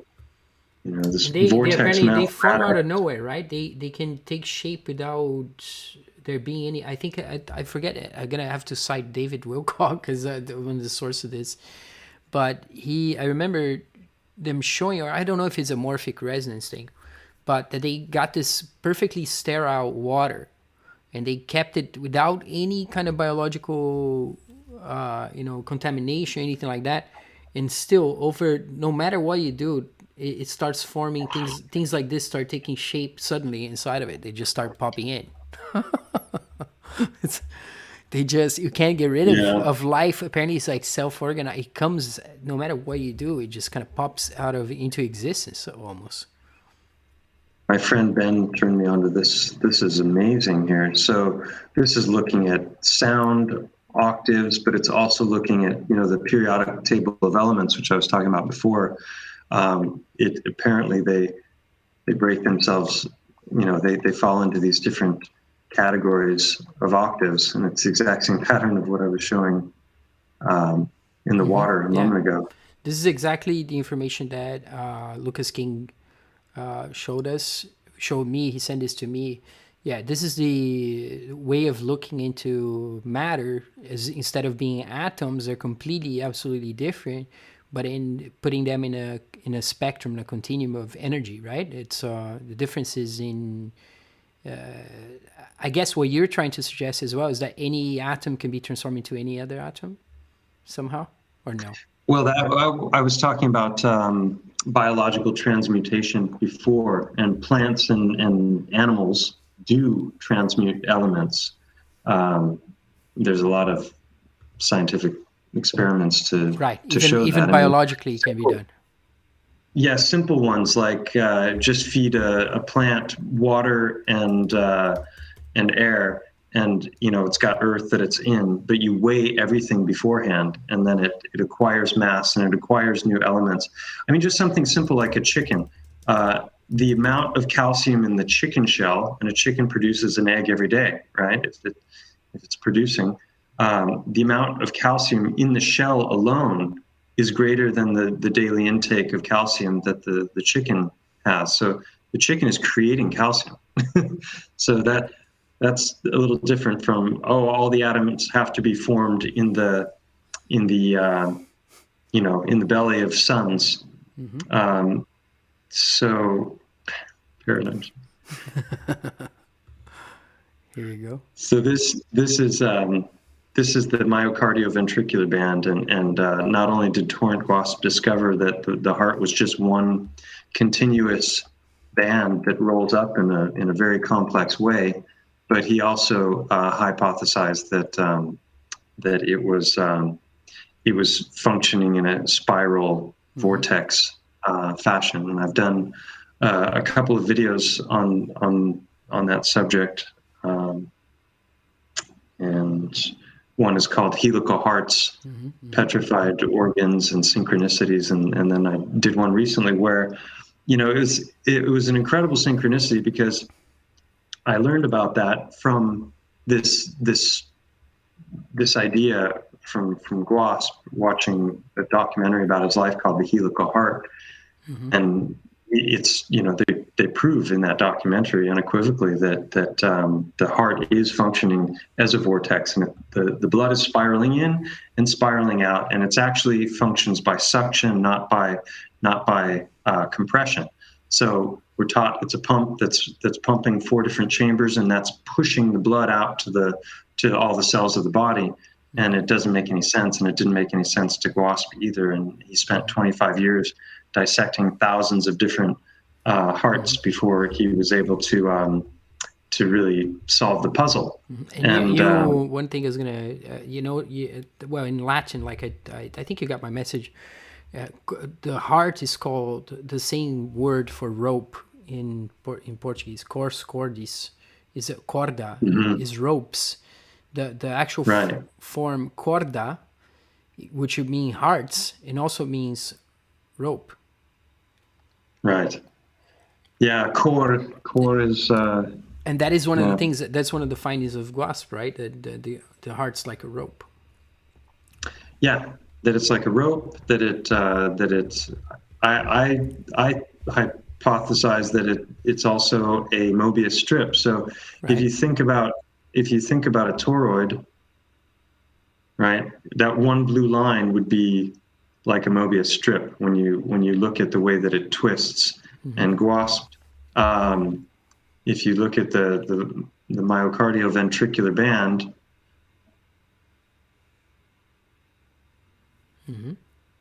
there's a half twist right there. So when you open it up, it's already half twisted. So if you connect this end with this end, a half twist in a long band gives you a Mobius strip. So it's fascinating the way everything is interlocking with this stuff, and it's scalable, and there are actual experiments. Now, this is probably fantasy, but when it comes to what we know about toroids, it's definitely not fantasy. I think that's probably why the aurora borealis is happening towards the north, is like your friend was talking about with the anodes and the cathodes, and it's this whole thing, like Antarctic thread is mentioning here. The photosynthesis itself, it's very odd, and I think, I'm not sure you've seen the recent videos. I think it was the Founded Earth Brothers, used to be Flat Earth Brothers. They had posted some videos of very microscopic images of plants doing what they do and making oxygen. And the way what's going on there, it's like all these things moving around, seemingly, acting on their own, making this bubble of oxygen. It's absolutely, it's unbelievable. It's not just some sort of chemical pressure, sort of mechanical processes going on. Something else going on. There's something that's alive and it's doing things on purpose, and it does. It's kind of like our cells. They're absolutely intelligent beyond what we would be capable of doing by far, right? It just doesn't make any sense. We get to be inside these bodies, but the bodies themselves, what's going on to make them operate, it's ever more mind-blowing, right? It doesn't get... Maybe it's this one. Right? Yeah. The flying turtle. But the problem is that the turtles, you see the turtles back with the calendar and stuff, and that those kinds of ideas are pretty insane. The turtle has like a calendar on its back, essentially. Yeah. I was showing that to a friend just the other day. So this is from a recent video that I did. That it's just called Field Work, or I can't remember the whole title, but basically I went down to the river bottom, and in the space of about 10 minutes, I found a bunch of these stones that I've done videos on. And then as I was editing the video, I was like, oh, there's a bunch more that I didn't even see when I was there in the river bottom. I could have pulled out so many of them. And isn't it fascinating that these things are so prevalent, and they have this very distinct shape, and then the heart itself is also a toroid. So I don't know, the more I learn, the more I'm just in awe of it all, and I don't really I don't understand how it all fits together, but there are definitely things sundogs made by crystals. So the Germans talking about it. They say it's ice crystals. Right. Yeah, ice crystals in the air. Yeah, this point by R2D2, the turtle was swimming, not flying. The turtle as a metaphor for something that floats in the water makes a lot of sense for some of the descriptions from the at least Mahabharata descriptions. That, like I was saying, the earth comes from the middle of the ocean. The water is there first, even in the biblical cosmology, right? So the description of the earth as a turtle is not so crazy in the way that as a metaphor, because the turtle is able to float in the water and to, well, I don't know. Okay, what are we looking at? Oh, shut up. These are stars with the P900 or P1000. Okay. And it's just when you see certain ones, you can see there's concentric rings, and it looks very much like a cymatic pattern, and it also looks like it's underwater. The water's above and the water's below. So if we are under a dome, then it makes sense that the stars look like this if they're light sources that are either within the dome or beyond it. Look at that. That's some people try and explain this away as an artifact of the digital cameras, but I have a hard time. Yeah, you see definitely.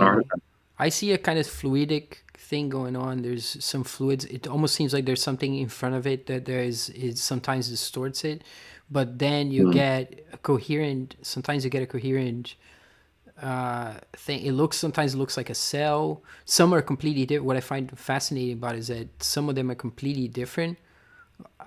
They don't have the same colors. They don't twist the same way. Oh, look at that! Like almost here, you're almost getting the full. And there's definitely something. It's almost like water going on there. Yeah, they're all Yeah, quite different. there's a video. Here it Something is. is. This is vortexes in a pool. I have to shut some of these things down before my computer freezes. But so they're doing a cannon there with vortex rings, like Right.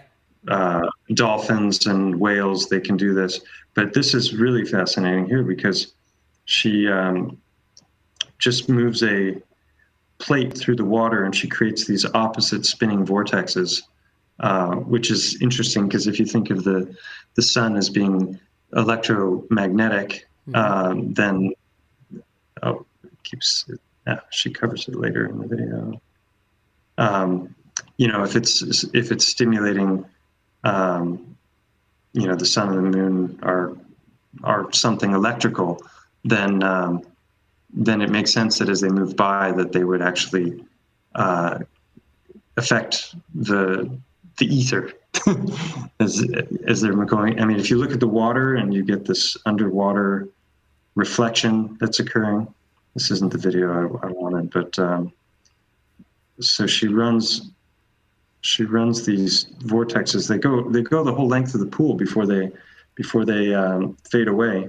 Mm-hmm. And the interesting thing about it is the whole time you see the shadow of the vortexes on the bottom of the pool, but then you also get all that flickering, just like we're seeing with those stars that are recorded with the powerful lenses. Mm-hmm. I can't find it. I don't want to waste any more time on it, but so that's these are some of the things that I think intertwine and could be related to potential explanations for what we're seeing. So what's next for you in terms of? I mean, of course, the heart's a whole other matter in relation to. I mean, with Mongo, right? It's different. It's that was just something that I literally stumbled upon, and it wasn't my intention to make a bunch of videos on the subject. But when I started to the first thing I did is I filmed this rock that I found in the river bottom, and I sent it to Roger Spur, and he was completely uninterested in it, which I couldn't understand because, I mean, even without doing, I went inside the chambers with an endoscopic camera, and I did a parallel of the anatomy, and at the time there were 15 correlations. Now it's up to 20 with that one rock, and I had, there's so many specificities. I couldn't understand why he wasn't interested. So then I was forced to make a video myself because I didn't want it to just sit there doing nobody any good. So that was called Mud Fossils, the Heart of the Matter. And then I went back a short time after making that video to the river bottom to just see if it was reproducible. Was this just a fluke? Did I find this one rock, because I got lucky? And I figured if it was something that was an actual phenomenon, then it should be reproducible, and I should be able to go out and find several. And so in the space of about 15 minutes, I found like 10, but I still hadn't really studied them enough to develop the eyes to recognize them. And the most recent video that I did was a little field work where I went live into the river bottom, and I showed people how easy it is to spot. And then those were some of those screenshots that I showed before were from that video. So then, I started talking about synchronicities before. This person, Francisco Torrent Guasp, Paco Guasp, who made these discoveries, when I watched the Helical Hearts video, at the end of the video, it had his name, and then it said Denia, Spain, and I was like, "What? That's the other side of the mountain. It's right where that star fort was that we were looking at earlier."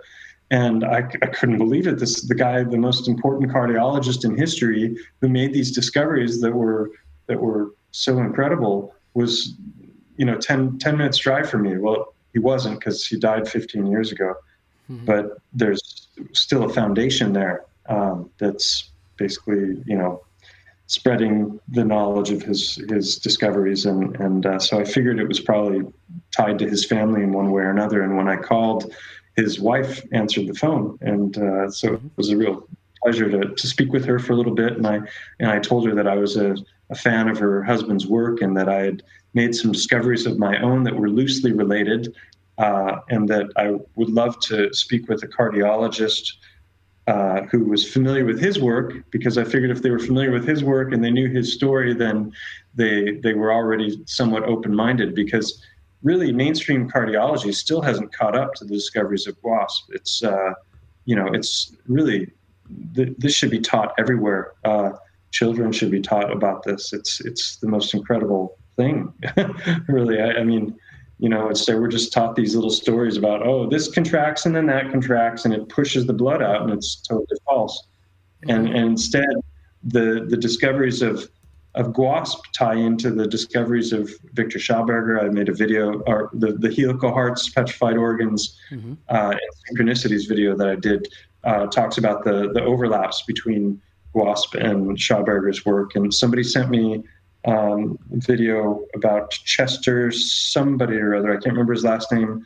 He was the discoverer of the chestahedron, and he talks a lot about hearts as well. So it's a really deep subject. And so I spoke with her, and she she basically recommended that I speak with her son, who is it turned out he's a junior, which was cool. So next thing I knew, I called the number she gave me, and next thing I knew, I was speaking to Paco GWASP, not the Paco GWASP, but almost, and his son, and that was really fun. We had a brief conversation on the phone, and he. Let me show that. Did you show the inside of a heart to him, a heart stone? Yeah. So basically, when I told him a bit about what I wanted to talk to him about, but I didn't tell him the whole story, because I was afraid he would be uninterested. Okay, yeah, you're seeing it. You didn't want to scare him away. I didn't want to scare him away. So this video that I did called, I forgot what it's called here. More Heartstone Synchronicities, and it's updated my channel, because I went almost a year without producing a video. So here I'm just talking about the story and telling you the things that I was just talking about, and then I turn the camera around and I go, and I had the thing is, he was on his way to Javia, and told me that he could swing by. So from the time that I called him, it was like 2.5 hours later, he was actually in my office. So from the time I had the idea to call to the time the son of the great cardiologist was in my office was 2.5 hours, which is just totally mind-blowing. So I spent those 2 hours really going through the stones and arranging them by category. And then when I brought him in, I showed him these were the ones that were exhibiting the greatest number of anatomical features. The bigger ones tend to have the chambers and the remains of the blood vessels, and show the marbling, and they a number of other features as well. And I figured, rightfully so, that he would be very familiar with heart anatomy, given that he was the son of GWASP and probably watched him dissect thousands of hearts growing up, So he initially was, pretty curious. And then after I'd been talking for a while, he started to find fault with a couple of things that I said, and we went back and forth. But he was here for almost 90 minutes, and we covered a lot of ground in that amount of time. But I didn't film or record, because I didn't want to make him nervous or put him on guard. So I wrote down all of my memories from our conversation, and created a video called Son of a Titan. Yeah. And that's something that I just came out with recently. So it's a good And I look at it's a some good other. serial. There are other cardiologists that don't look at the heart as a pump, and I come across some of their books, but it comes from a different kind of angle. So the heart as being kind of a seat of emotions or a place where you can feel with, or something very important. In other regards, it has nothing to do with just being a pump at all. It has this important place in the nervous system. It has sensors. It transmits. It has its frequency, and it's it's a chamber. It's acoustic as well. Yeah. There's all these things It happening. has the most it has the most powerful electromagnetic field in the body, more than the brain, and I think it functions as a singularity. You know, when we see the Iron Man movies and he's got that arc reactor that he puts there, Right. we're all walking around with an arc reactor. This is not a pump. It is literally a spiral, vortex that from the first, moment when it starts moving to our final breath, it's a perpetual motion machine that the brain doesn't function long without it. Right. So Yeah. this is really interesting because this is a recent discovery. So when the heart is doing its thing, it actually has a spiral contraction like that. Right. And so if you were to look at it from the bottom, you'd be seeing this sort of thing, right? Well, that's how a lot of these stones have petrified. When you look at them from the bottom, they have this spiral that I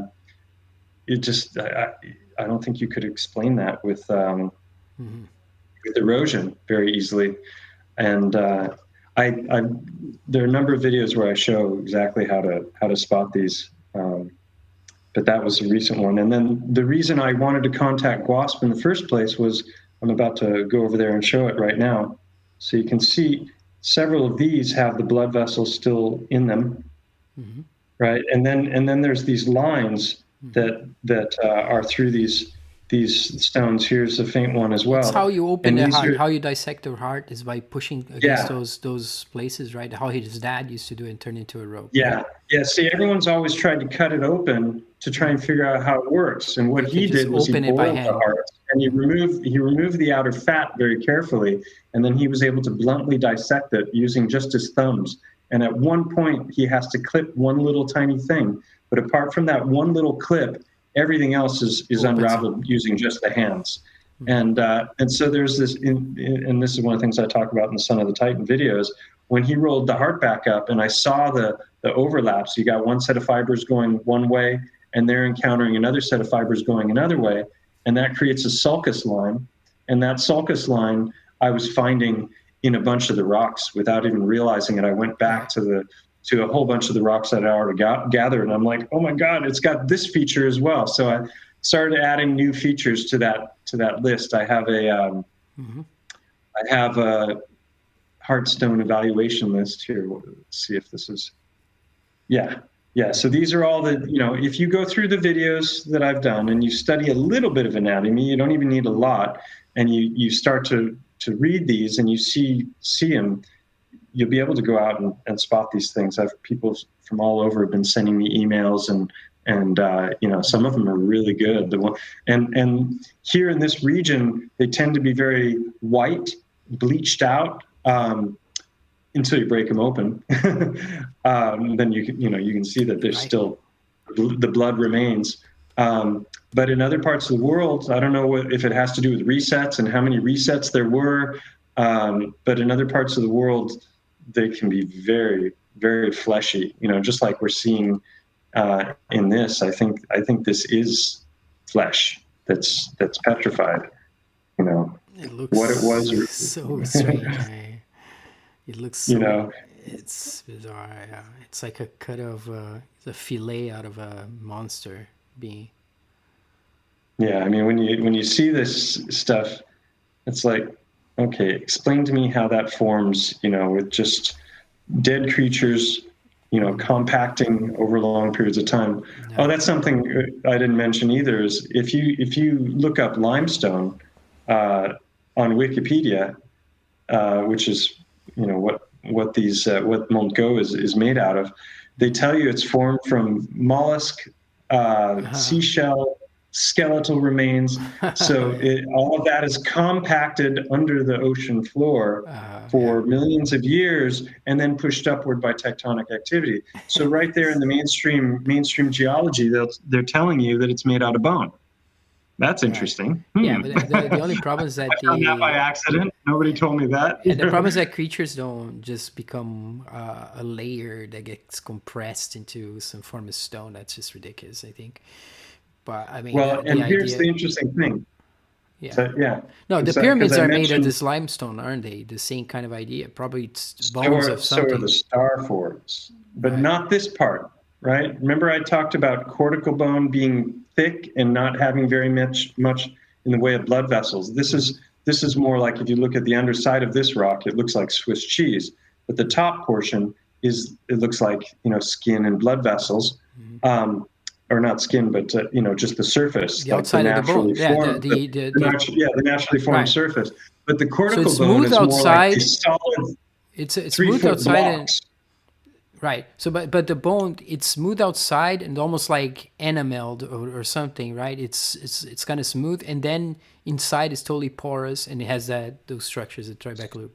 It's Swiss, like Swiss cheese, but unlike Swiss cheese, it's fractal. So if you zoom in, you get smaller and smaller and smaller blood vessels, and so that was one of the criticisms also that somebody had when it came to what I was showing on the channel. They were saying that this is just all pareidolia, this is not real, and this guy was claiming he had been on geological digs and sites here in Spain and had seen this limestone with his own eyes and said that it's formed from what I said before, crushed skeletal shell remains and whatnot. And let me find it. Yes, here we go. So limestone comes in many different forms. Like this is, if he was correct, this is what I would expect to be seeing. If not on a macro, larger, like a 1 or a 2 inch shell, then I would expect to see it on a micro level, something like that. Or this is another example of that. So this is what they're talking. To me, this is, sedimentary limestone. And I don't believe for a second that that's what's happening on Mont Go. This is another example.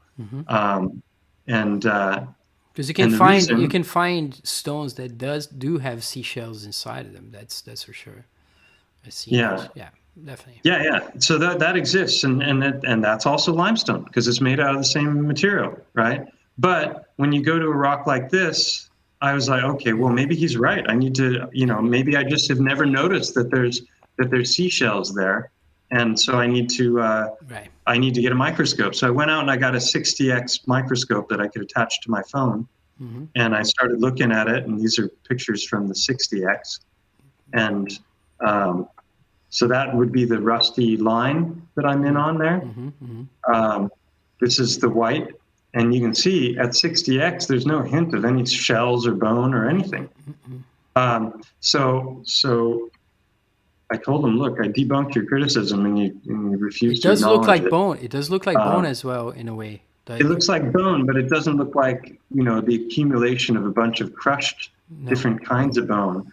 This is like, and when you get in here, you can almost see like, oh, there's that little fractal quality to it that I'm talking about. Yeah, there is, definitely. Right.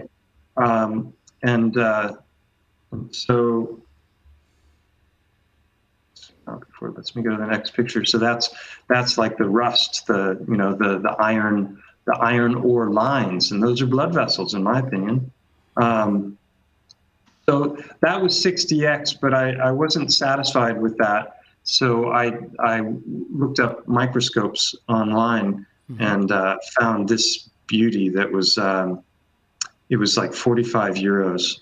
And for how much? It was 500. Not only was it 45 euros, but one of the things I hated about microscopes when I was in school, both in high school and in college when I was studying chiropractic, is when you look in, you got this little tiny eyepiece and you're looking with one eye, and before long you got a headache, Yeah. And this is amazing because it was a 1000x microscope that's Wi-Fi, and it works with your phone, and you use your phone as a viewfinder. What? 1000? So it's so awesome. Yeah, it's like just look on Amazon for Wi-Fi what is this that we look at? microscope.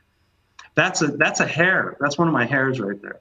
What? And then this is a tiny like 2 millimeter wide flower. This is the wing. This is the wing of a gnat. Okay, just to give you an idea of how how much 1000x is. So I figured if I can't see anything with this, then it's not made of what he was saying it was made of, right? So I went back to the limestone rocks. The yellow there is like a mossy formation, which you'll see up close. So those little yellow pricks are actually...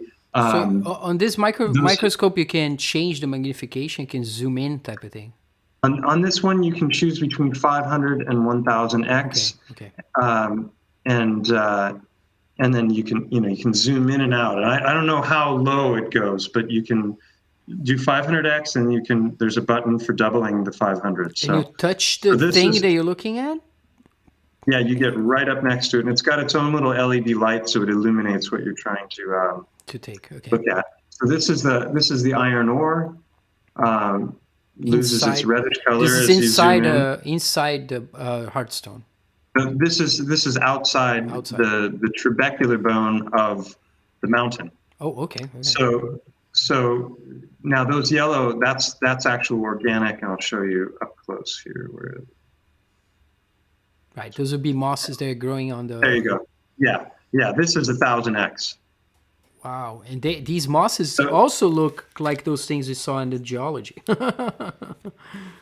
Right, in a way, like when they're really close, actually, they look like the elephant skin in a way. It reminds you of it. Yeah. Wow, that's the moss. Yeah, that's the moss. Wow. Right. But when it comes to the trabecular bone or the limestone, that's 1000x right there. Right. See any hint of anything that looks like a shell or a mollusk or anything? There's no hint of it whatsoever. Looks like a crystal. It's crystalline, definitely, because limestone is a crystal. Yeah. So that was nice. It was a nice relief because I didn't know. I might have gone up there and oh shit, I look at it with a microscope and there it goes. That debunks my entire narrative. But so far so good when it comes to looking at all these things. And the list has grown, just like I showed with. Where is it?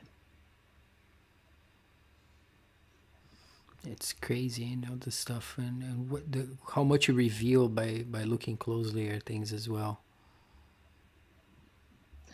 Yeah, and that's the documentary on Victor Schauberger, his life. I think it's called what is it? It's Observe and Copy Nature. So have you all of his discoveries were made by observing nature. Right.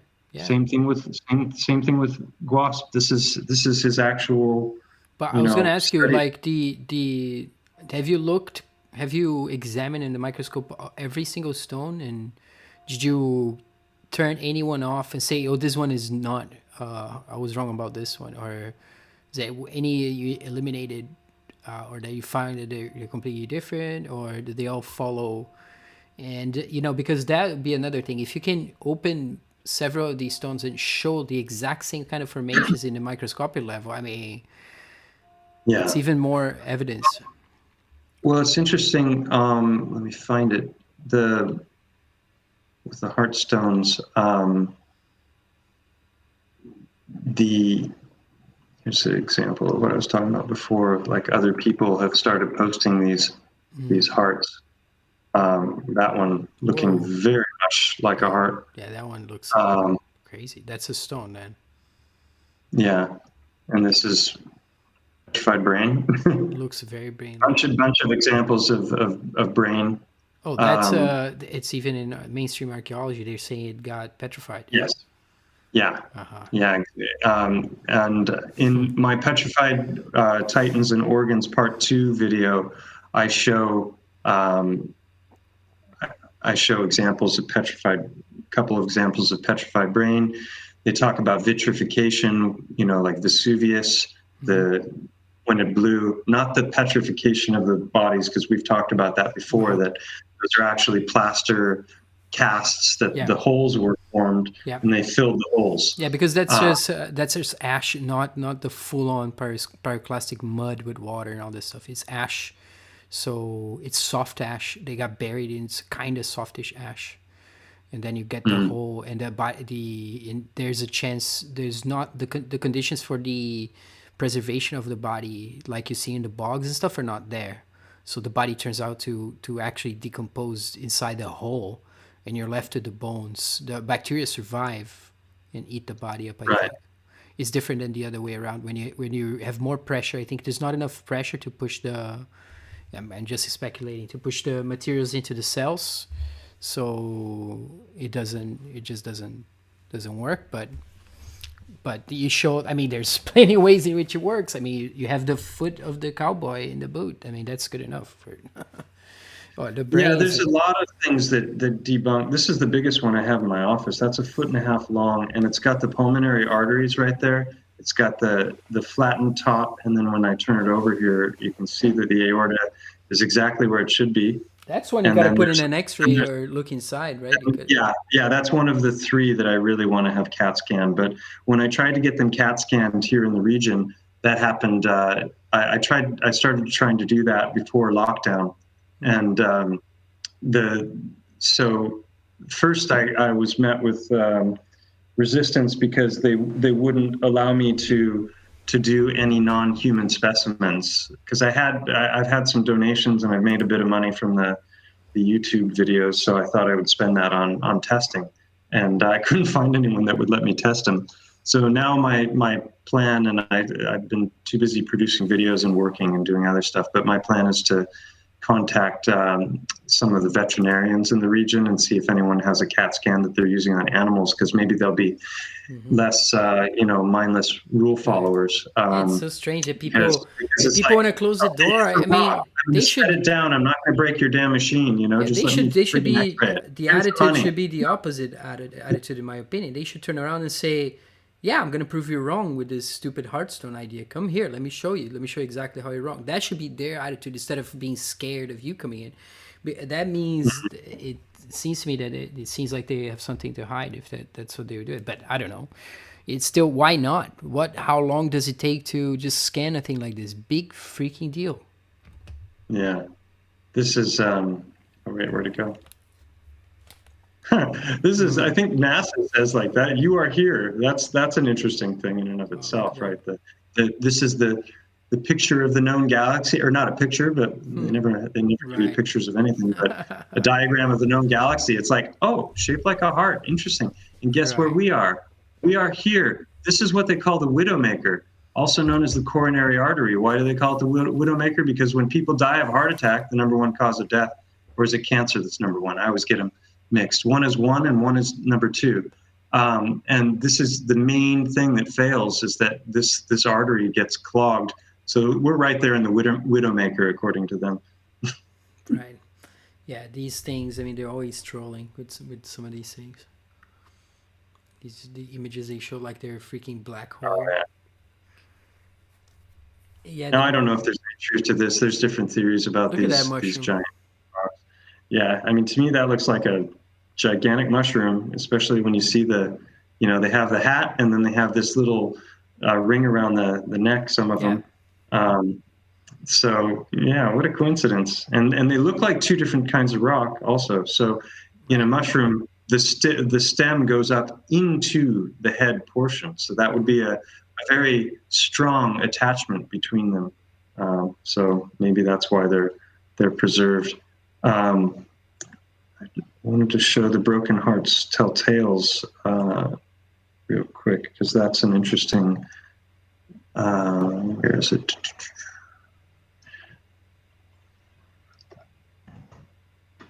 This is when I went back to the river bottom, because a lot of people were like, "Oh, you should cut them with I think they're called mud saws, where you can get these really super smooth, Right. Yeah, yeah, yeah. You can see through the layers. smooth cuts, and then you can see the layers." So the thing is, the ones that I would want to do that with, I don't want to do it until I've had a chance to CAT scan them, because oh, this is what I wanted to show you before, And right? Maciel Where'd it go? Lewandowski is talking about the brains turning to stone, and the answer is yes. There's lots of. He just showed a human one, but there's a whale one. There's different ones that turn to crystal. Yeah.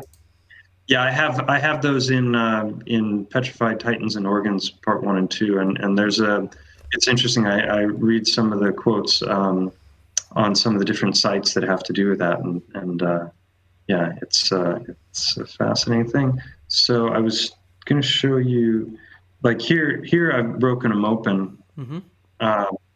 Trabecular carne. This is what I wanted to show you before. So if you look at the inside of a heart, wait. Back it up a little bit. Did you put that in the microscope? No, I did that that was before I had the microscope. So you can see that there's this, like, this. Yeah. This is the look of the muscle, and then instead of the inner chambers being smooth, they have that structure that's called trabecular carne. So it's that same word trabecular, which I'm using with the bone, the stones that are up on the mountain. But then inside the heart, you have this as well, and you can see that's what it looks like. And another image, right? And then this is fun, because I was walking in the river bottom with my partner, and I was showing her how to spot these, and then she picks this one up, and she says, "Is this one?" And I was like, "Yeah, but it wasn't the nicest looking specimen, from the outside, but it had the shape, and it had the openings there in the front. You can see one, and then there was one up in the back."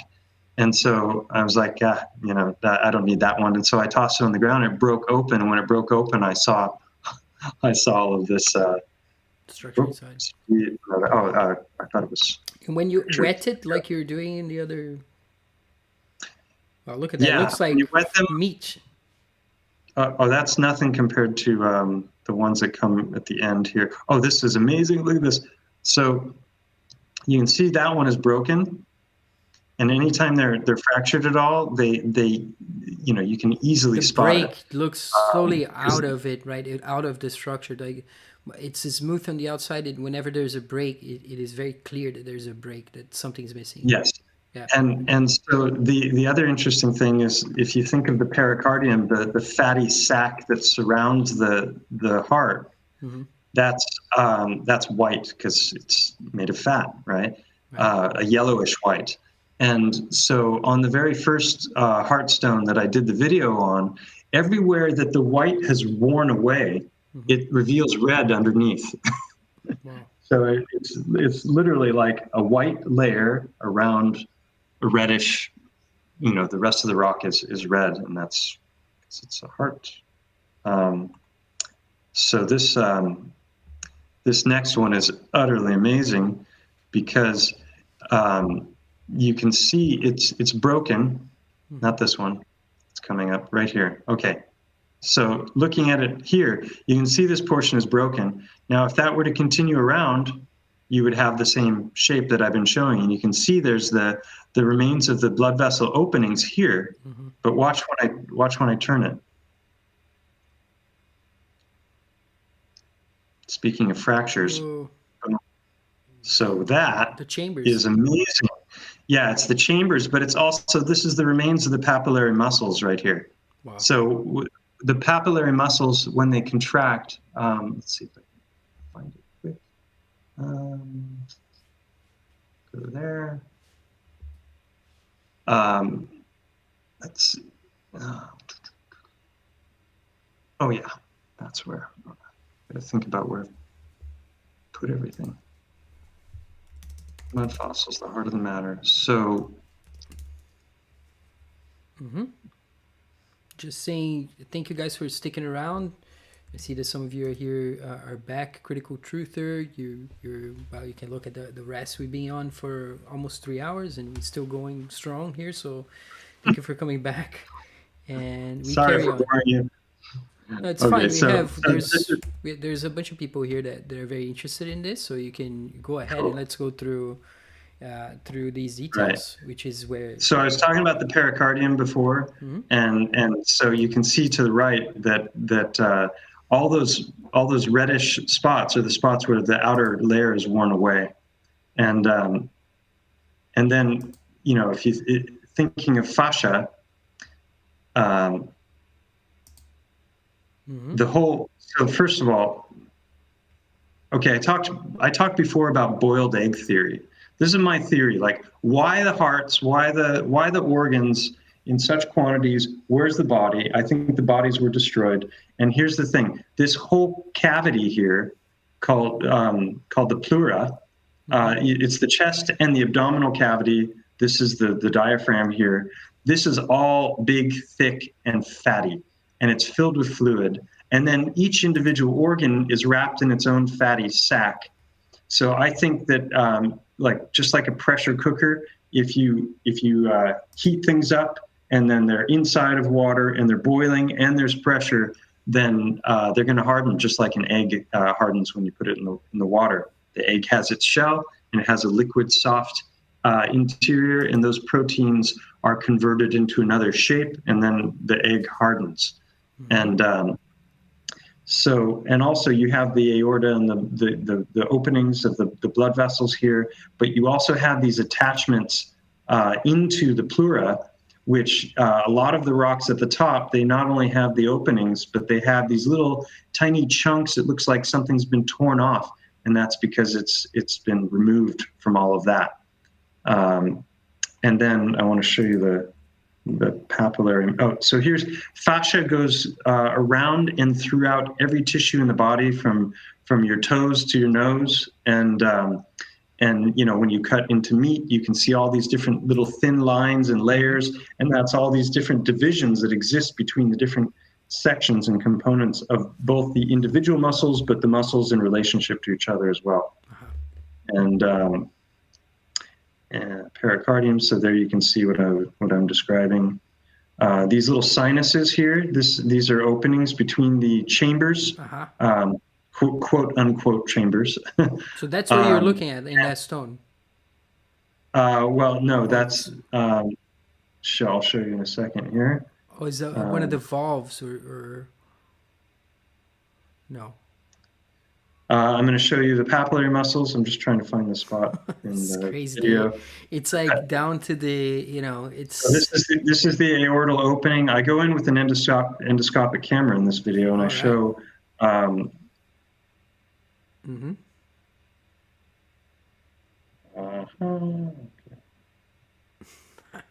That's the front and the back. So there's your coronary artery. There's your coronary sulcus. The fatty, I don't know what it's called, but it sits just below the sulcus. And then these are the openings to pulmonary arteries. And those have right there and there, just like in that big rock that I was showing in the video before, those are the papillary muscles, which you'll see here in a second. So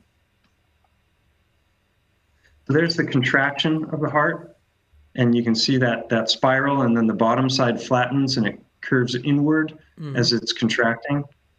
And then here we're going to go in and see the papillary muscles in it. There's the coronary artery that I was talking about. There's your spiral contraction of the different fibers of the heart. And there are the papillary muscles. Okay. Okay, wow. See that? They've got these little strings called tendinous cordae, I think, like cords. Wow. And so these contract, and then that pulls the valves open, right? It's by chance, natural selection. Don't forget, natural selection, evolution, Darwinian evolution is by chance. Right, there you see it from the inside. There it's happening. Wow. So this, I think all of that breaks away because it's thin. Right, and even the atriums that are hanging off of the side there, and you can see how soft it is when there's dissection. So the closing skin, and you can see what is interesting about the stone as well is that the proportions there's a pinching are. Off. So this is what you see a lot of times in the stones.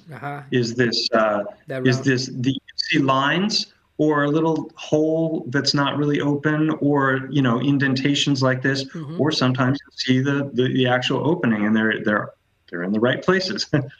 Right, they're right in its exact perfect place. That's the thing, and they're the right size proportionally to the rest of the thing. So the whole. But it's all pareidolia, right? Pareidolia, yeah. Quite a pareidolia that appears here I'm everywhere. going in. So inside the hole. This right here. So you have the chamber. This is wet. I've wet this one, and this is dry. And here, these are those sinuses that I was talking about. Those little tiny pockets that I showed you that go between the chambers of the heart. So this one rock now has like 20 or 21 different specific anatomical correlations. You can see the remains right there of the. I got cruddy. There's right in there. And then you can see here this bump, and over on the other side you can see the remains of the papillary muscles. There's the muscle. Right. Look at that. So this was the first one I ever did on this theme. Wait, let's take a look at that again. So this is going in the aorta now, and you can actually see through, the other chamber and to the other side. Like, explain to me how that happens with water erosion. There's another sinus right there. Wow. You can understand why I was frustrated when I sent it to MFU and he had no interest in it. And he still has no interest in anything that I've done. He's yet to ever make a video covering anything that he feels threatened. He puts out a video every day. He feels threatened probably that somebody else doing it. This happens a lot in these so-called truth communities, that people, instead of talking about the details and hashing out what it could be and working together and having their opinions, and they have egos. It's different. They want followers. They want to be. They want to have a little crowd of people that they portray in their channels, because these are the safe people. You get more audience. You do some of the things that work. It's not about research and going forward with information. Usually it's about maintaining a channel with followers, and it's a whole different approach. It's not really what you're onto. You're here because you found something out. Wait a second.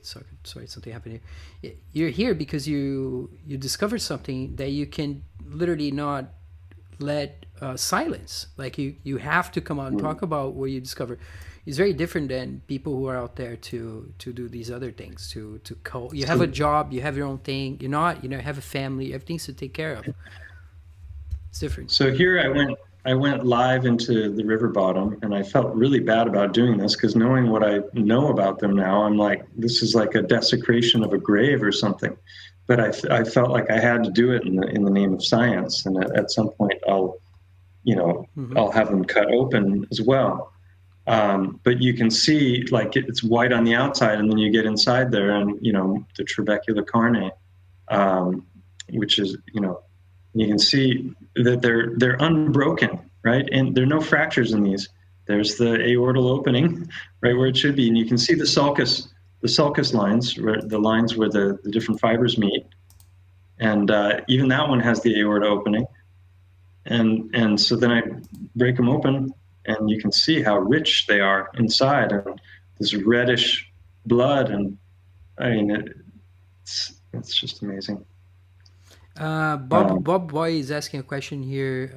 He says, you can only find hearts. What's the deal there? I know you consider this. We talked about this before. Can you explain this about other? Well, also you found brains. There's brains and there's other things that not that you found. Yeah. But there's kidneys and other things. Kidneys just less feature heavy, let's say it like that. But what about lungs? He's asking other things. Yeah, there's a lot of rock that appears to be lung, and I'm trying to think I've got that in videos also. Maybe it was the mud fossils, the heart of the matter too. The thing is, initially a lot of the limestone, if it's down by the sea, I was finding more rocks that I thought, oh, maybe this was lung because it was filled with so many holes. But then I realized after a while that that the seawater, the salt was corroding the stone, so it was that was why it was looking like a sponge. But I have further up in the river bottom, I found a number of rocks. That the thing is, lungs have lobes. Like I can't remember which one's which, but one has 2 lobes and the other has 3 lobes. And so it's going to cleave along those lines. So you're going to find fragments of lungs probably more likely than you would find lungs. And see, this one is like chalk. It's so white. And then I'll just skip to the,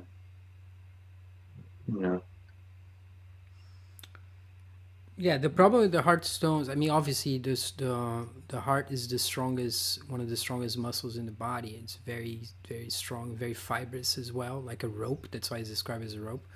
So if it boils in a cataclysm, if it will tend to turn harder and not fall apart. That's one of the points here. right. Also, there's, as you've shown, petrification can happen with all organs depending on, of course, the circumstances of the environment. So all of this stuff See how is totally bloody that possible. one looks. Yeah, Yeah. and inside This and this is yeah, this one was the most, and you can see the remains of the papillary muscle there and there as well. Look at that, how detailed that it is. And where do you see this one when it's opened up? yeah. There's also Marcelo is pointing out that some organs concentrate minerals and others don't, and I think the gall, you can get gallstones. We looked at that before in the other video. But gallstones, they look like freaking minerals. I seen them. They look like a freaking. Yeah, my mom has had some removed, and they look like a crystal form in nature. It's really strange. It comes from inside your body. Yeah, I Actual have some stone. pictures of that right here. Let's see. Yeah, where did you do? I put it. Here. This is exactly what you're talking about. They grow like rings of a tree. I think gallstones, kidney stones. I think a lot of the stuff that we see out there in geology, geodes as well, brain. I think possibly opals might be these sorts of things.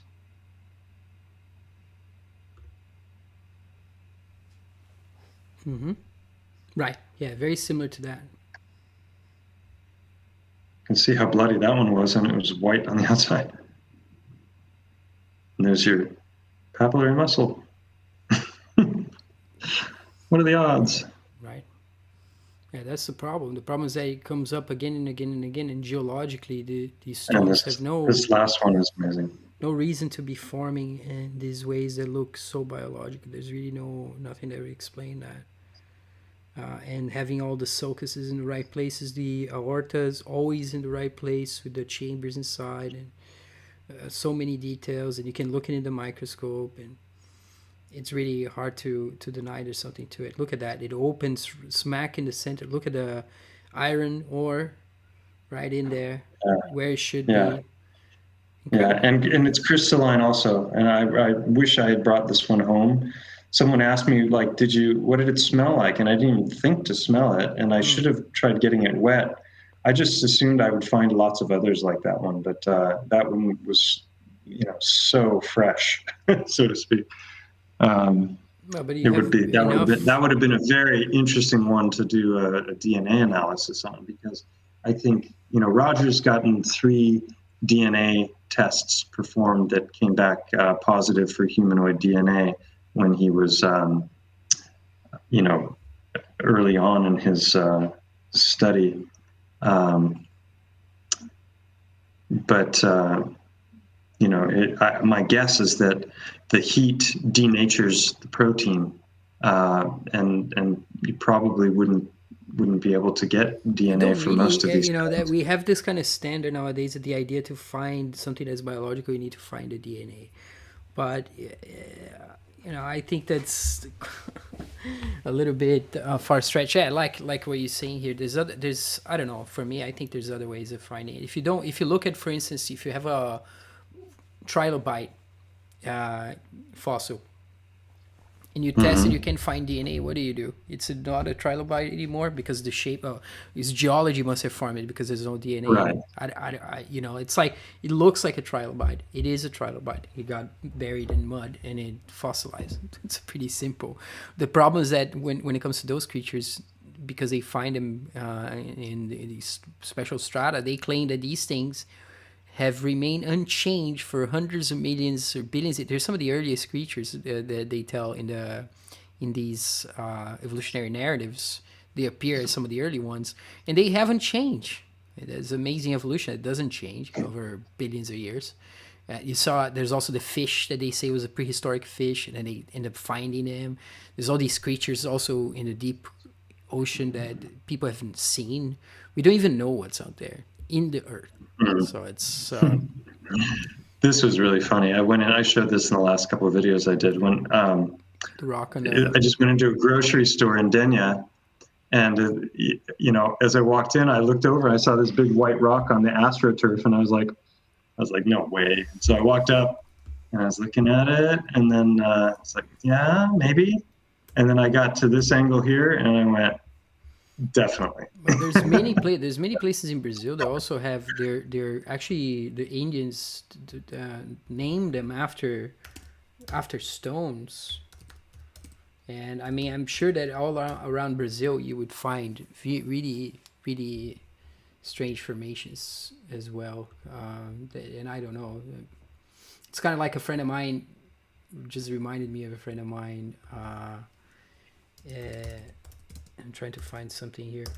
We were talking about the earth and the shape of the earth. It's like somebody who's a really, really, really good friend of mine. Like we have kind of a brotherly kind of bond. It doesn't matter. Like we're never gonna not be friends. It doesn't matter if you disagree. We disagreed enough before, so we don't have that problem. And we were talking about this. I was talking about the earth not being a ball and many different things. And he was kind of a little bit resisting, but he does travel a lot throughout Brazil. Like he's one of my most well-traveled friends. He drives everywhere, drives like thousands of miles and shit. And he went into a place which is this like rocky area in the interior, sort of away from the coast in the south. Just this beautiful place, kind of like canyons. It's totally crazy. And then he took a picture of a dam in this river in the middle of the place, and you can see the ocean way far away. Like it's like 100, 200 kilometers away. The ocean's there. It's like seeing the ocean. And I was like, okay, how can you see the ocean there? And then he's like, he didn't, he's like, yeah, I understand. It's like it's a big problem. You go inland and you see the ocean. It's like, okay, hundreds of kilometers Mm, away. Well, you have a problem. Like it's even mm. worse in that case than it is, I mean, of course, in your case, you go out and you see Ibiza, 200 kilometers away. Yeah, okay, it's over, right? Yeah, it's actually 90 kilometers, and 90. 200 meters of it should be missing. And without even having a proper, decent zoom camera, You can just with take it. my phone, I took a picture of Ibiza from the mainland, and based on my altitude and the distance, there should be, according to the most conservative estimates. I went on to Metabunk, their curve calculator, which is very padded in the heliocentric favor, and I think they said 160 meters should be missing from from the um, from the island, from the bottom of the island at that distance. And with this picture that I took with my camera, it's all there. None of it is missing from 90 kilometers. Right. That was one of the things that kind of got me pondering Earth shape a long time ago. That and my friend Alex. Yeah, I've been looking. Some people are Shout out saying to here. Conspiracy Music Guru. Oh yeah, yeah. Some people are talking about São Tomé das Letras, this place in Brazil. Jungle Juju is talking about it. It's incredible. Like it's supposed to have tunnels that people have not got to the end of it. They don't know where it ends. There's those mountains, those apparently magnetic mountains that your car goes up the hill without, Sorry to the squeamish here. You all might kinds of want to weird turn stuff. away if you don't like this kind of stuff. I just wanted to show this. So I can't remember what this is. A cow's heart. Right. This it didn't go where I thought it was. Whoops. This is an elephant heart. Uh huh. Very, very different shape. Mm-hmm. This is a giraffe heart.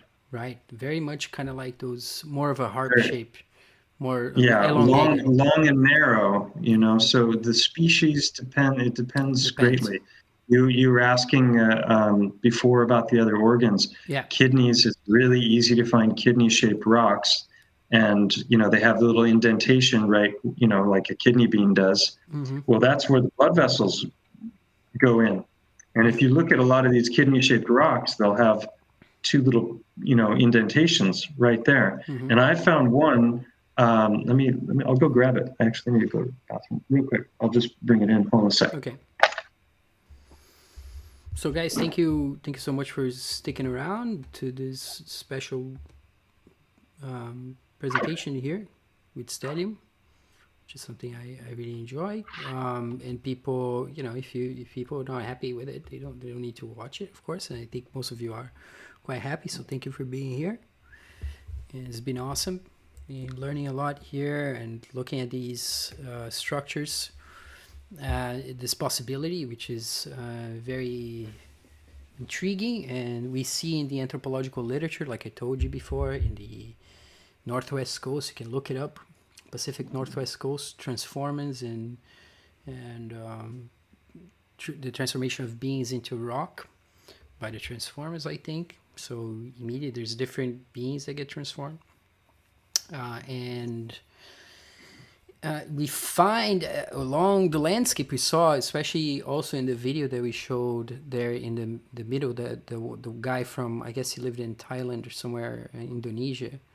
And those images are incredible. Those things that look like the close-up of an elephant skin, and then things that look like they're blown out of proportion, really large cells, and the epithelial layers or the dermic layers of the derma of the skin in the actual order, that with the size of the cells that seem proportional. All those things are incredibly odd. There's no these kind of mainstream cosmology ideas do not seem to fit what you see. You're looking at things that they can't have just some of these standard 19th century imagine notion of layers depositing. It really cannot be. So he's back. Let's see what he's gonna show us. All right. Okay. So, yeah, wait a minute. I can't see anything. Right. First. There you are. There might be a little delay with the. There. Okay. There you are. All right. So if you look, like, this is kidney shaped, right? Okay. It's got that indentation right there. Right. Not so hard to find a rock like that. Right. But now I want to look up something real quick. Where is it? Hey.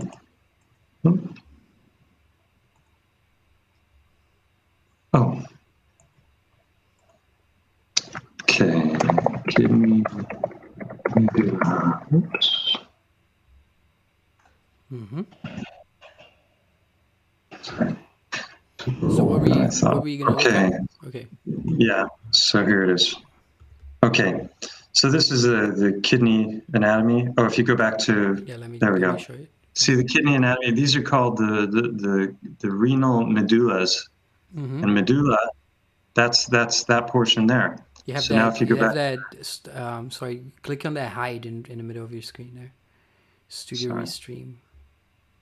Share Yeah, this is not important Yeah. for what I'm talking about now. So if you go back to me now. Mm-hmm. Oh, back to you. Okay. Yeah. So there's that, and then there's the indentation for the blood vessel opening. Mm-hmm. Right. And so I think those are the renal. That's the different, the different sections of the medulla. Mm-hmm. Yeah, I forgot I was going to grab the brain. Here's just one. See the sulcus lines. Mm-hmm. And that's a heart. That's a heart. Yeah. Mm-hmm. This one is really nice. Right. Again, this is part of the problem here, is because stone after stone, you get the same patterns, the same places relative to another, the same the same kind of shapes happening, and when it's broken, it's clearly being broken out of a cohesive piece. That's another point the puzzle. Spiraling, and then another thing was what was it? It's getting late. It'll come back to me. Something about the. I was going to bring the half of a brain. If you take the two halves, the place where they meet is the corpus callosum, and that's where the most blood flow is. And this brain, it's like crystalline, and then the inside is all got iron ore, right where it should be. And there's an indentation in the back where the cerebellum sits. Mm-hmm. So the more you look, the more specific the things are, and it's not vague. Mm-hmm. Especially when you go into with the microscope and you it looks like it, it doesn't debunk itself. That's a problem. Right. Yeah. So there's a lot to look at out there, and to see with new eyes, and just to open ourselves up to the possibility that it might not be as we thought. Mm-hmm.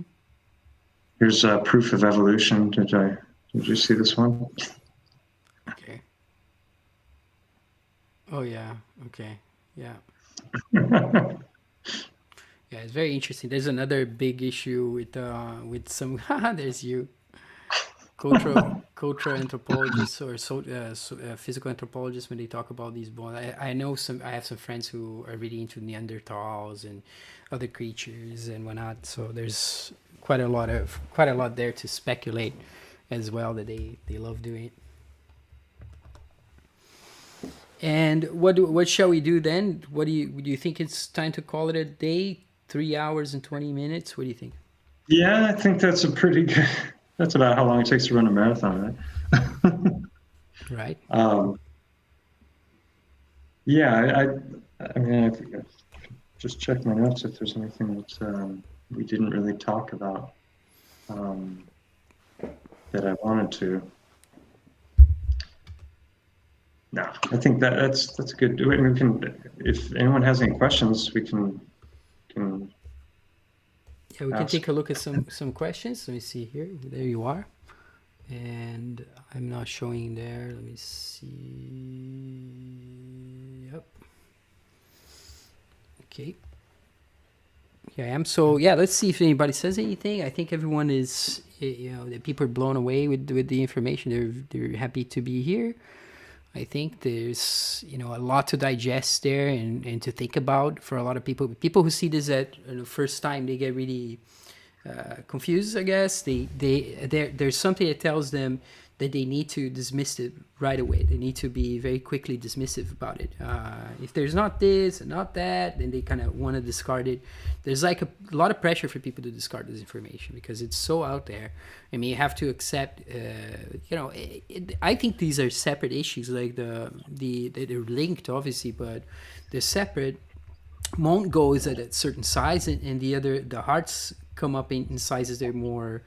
Some of them are our size, right? And some are really big. So meaning, I think it was different eras. I think there's a lot of people doing research on resets, and just in the last few hundred years, there appeared to have been two. You've got the mud flood, and then you've got something well before that. Like when you think of what we were showing before, those stone carvings that the going into the sides of mountains, that the when the buildings cried, the melted building, everything's melted buildings to some people, but I think definitely that's happening in some places.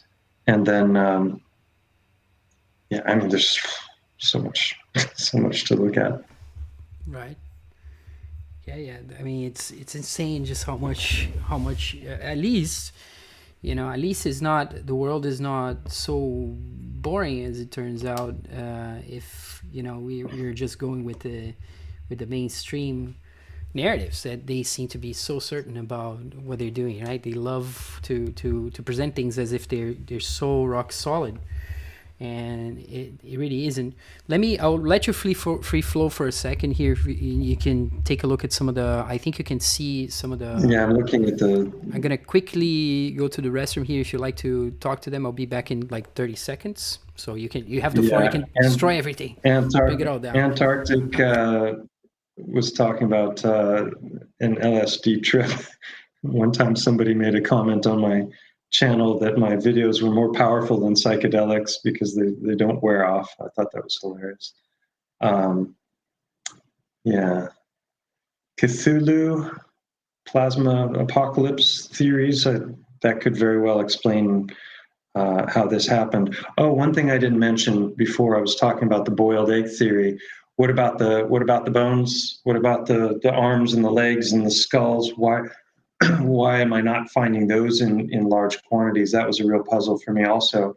And I have what I think is a pretty good theory for it now. I was talking with a friend of mine, Nathan, and I was telling him about my theory about the organs being like boiled eggs, and he said that's interesting because have you ever made bone broth? And I've been a vegetarian my whole life, so I had no reason to make bone broth. And he was telling me that when you take bone and you put it into a crock pot, after just 3 or 4 hours, the bone is turning to sponge, which is, that's pretty interesting, right? So imagine a lot more pressure and a lot more heat. Well, that could happen very quickly. So it's very, it's very interesting that if you put bone into a crock pot, you get mush, and if you keep cooking it, it turns to a fatty gel. Right. And so how they do gelatin from cow bone. Cow bone, they make gelatin out of it. Right. Yeah, and all of the gelatin candies come from the leftovers of everything that they don't use for the meat industry, right? Mm-hmm. So the boiled egg theory goes very well with the bone broth theory, because that would explain why you're not finding a lot of that stuff. Because while the outer portion is just getting cooked like crazy, the organs are becoming more and more compact, and then by the time the rest of the body is destroyed, mm-hmm. and maybe they're already hard enough to be preserved, and maybe they get buried with mud or something, and permineralization completes the process. But I no longer have a problem with a whole bunch of organs out there and no bodies, which was really confusing, because I think that's a pretty good theory. Some people think it's like some kind of wide scale, what do you call it, human sacrifice or something, but it's little organs from this size all the way up to multiple feet. So I think it's more likely that there was a great dying off that occurred. And that's another thing about the sheer quantity. I think multiple resets, and I think also before humankind started to really mess with the environment, that there was probably a whole lot more life here in our realm. So yeah, certainly it is what it looks like. Have you ever looked at the Cambrian expansion, something that they talk about in these kind of mainstream, but it's some. Isn't that like a widespread appearance of like huge numbers of species? Yeah, well, Stephen Jay Gould talks about this. It's kind of like suddenly there appears a bunch of these. That's how they claim it. Like they don't know where it comes from, but suddenly you have all these new creatures, some creatures that never, you don't see them again, and there's a great variety of them, and they all appear in I think it's the Burgess Shale, if I'm not mistaken. Yeah, it rings a bell, but it doesn't. You should probably take a look to see what you find. They consider that to be old formation, but I don't know how it fits the story. But it would be intriguing because it would be a whole different class of creatures, maybe. Well, there have been a number of great dyings off. when you look at the trilobites and these other, the ammonites and these different species that we don't see anymore. So when things happened, I don't know. Yeah, yeah, and I think it's Vern quite. Share says pickled egg theory. Yeah, I think it's, it's a little bit unrealistic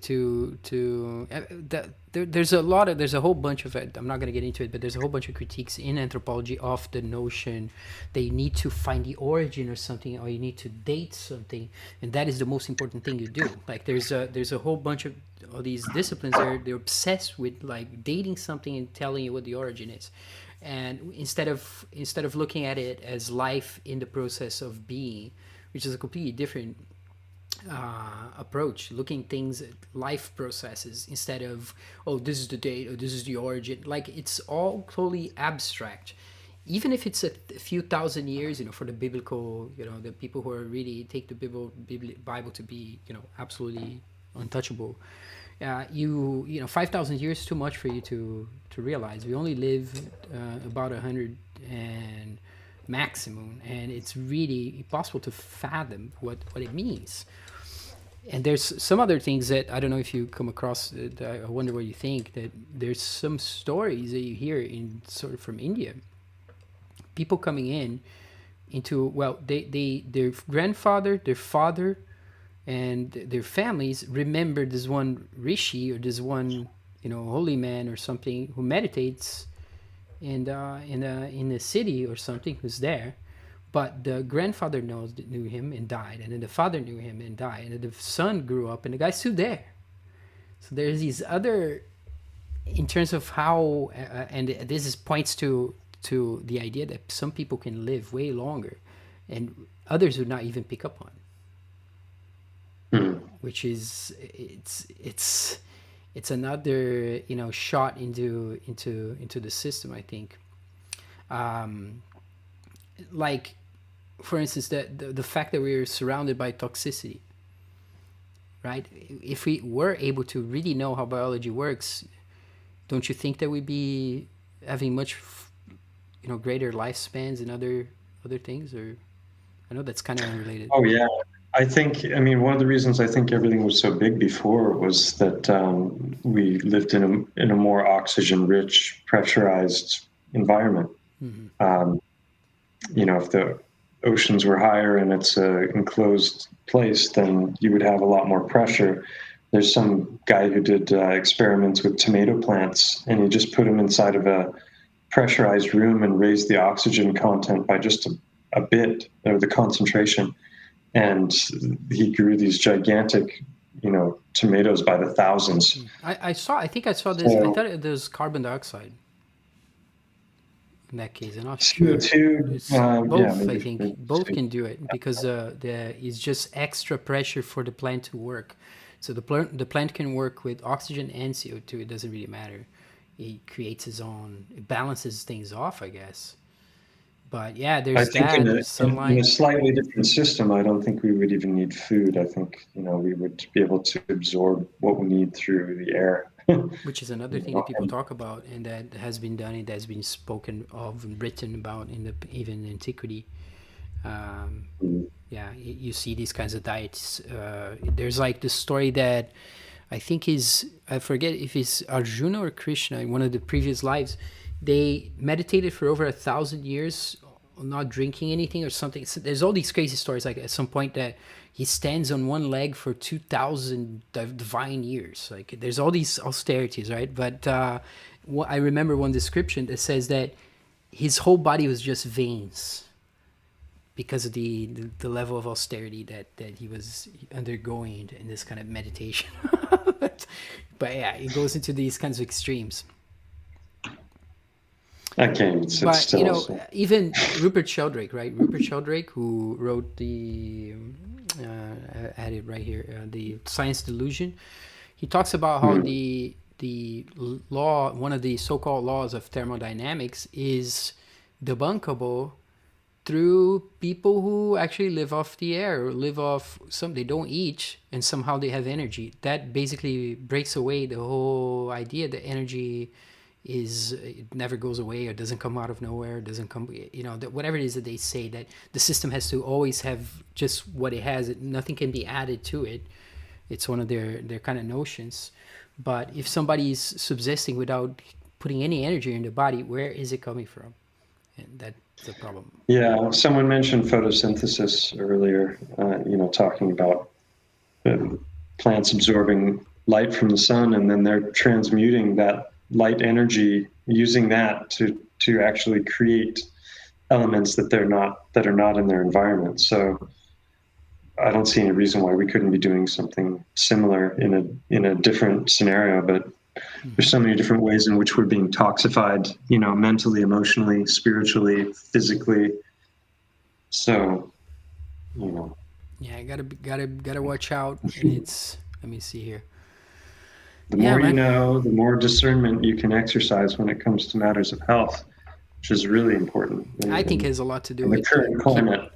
I think it has a lot to do with keeping a tranquility of mind and spirit and so on, and being calm. Has a lot to do with for me because of how you can't really think when you're nervous. Just nobody can think when they're if you're angry or fearful, or sometimes you need to act in moments of stress. You need to take action. That's different. When you're trying to understand things, if you're in a rush or if you're emotionally it's too engaged, or you need to prove something, so it's like an emotional argument.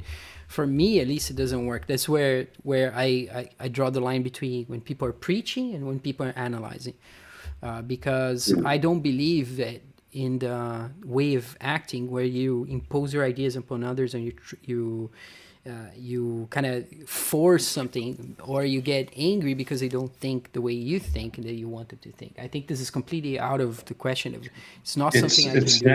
It's an excellent point, because I think so many people, when it comes to how they're sharing information, as soon as anyone is like 100%, it's this, and they say it like they're speaking the word of God.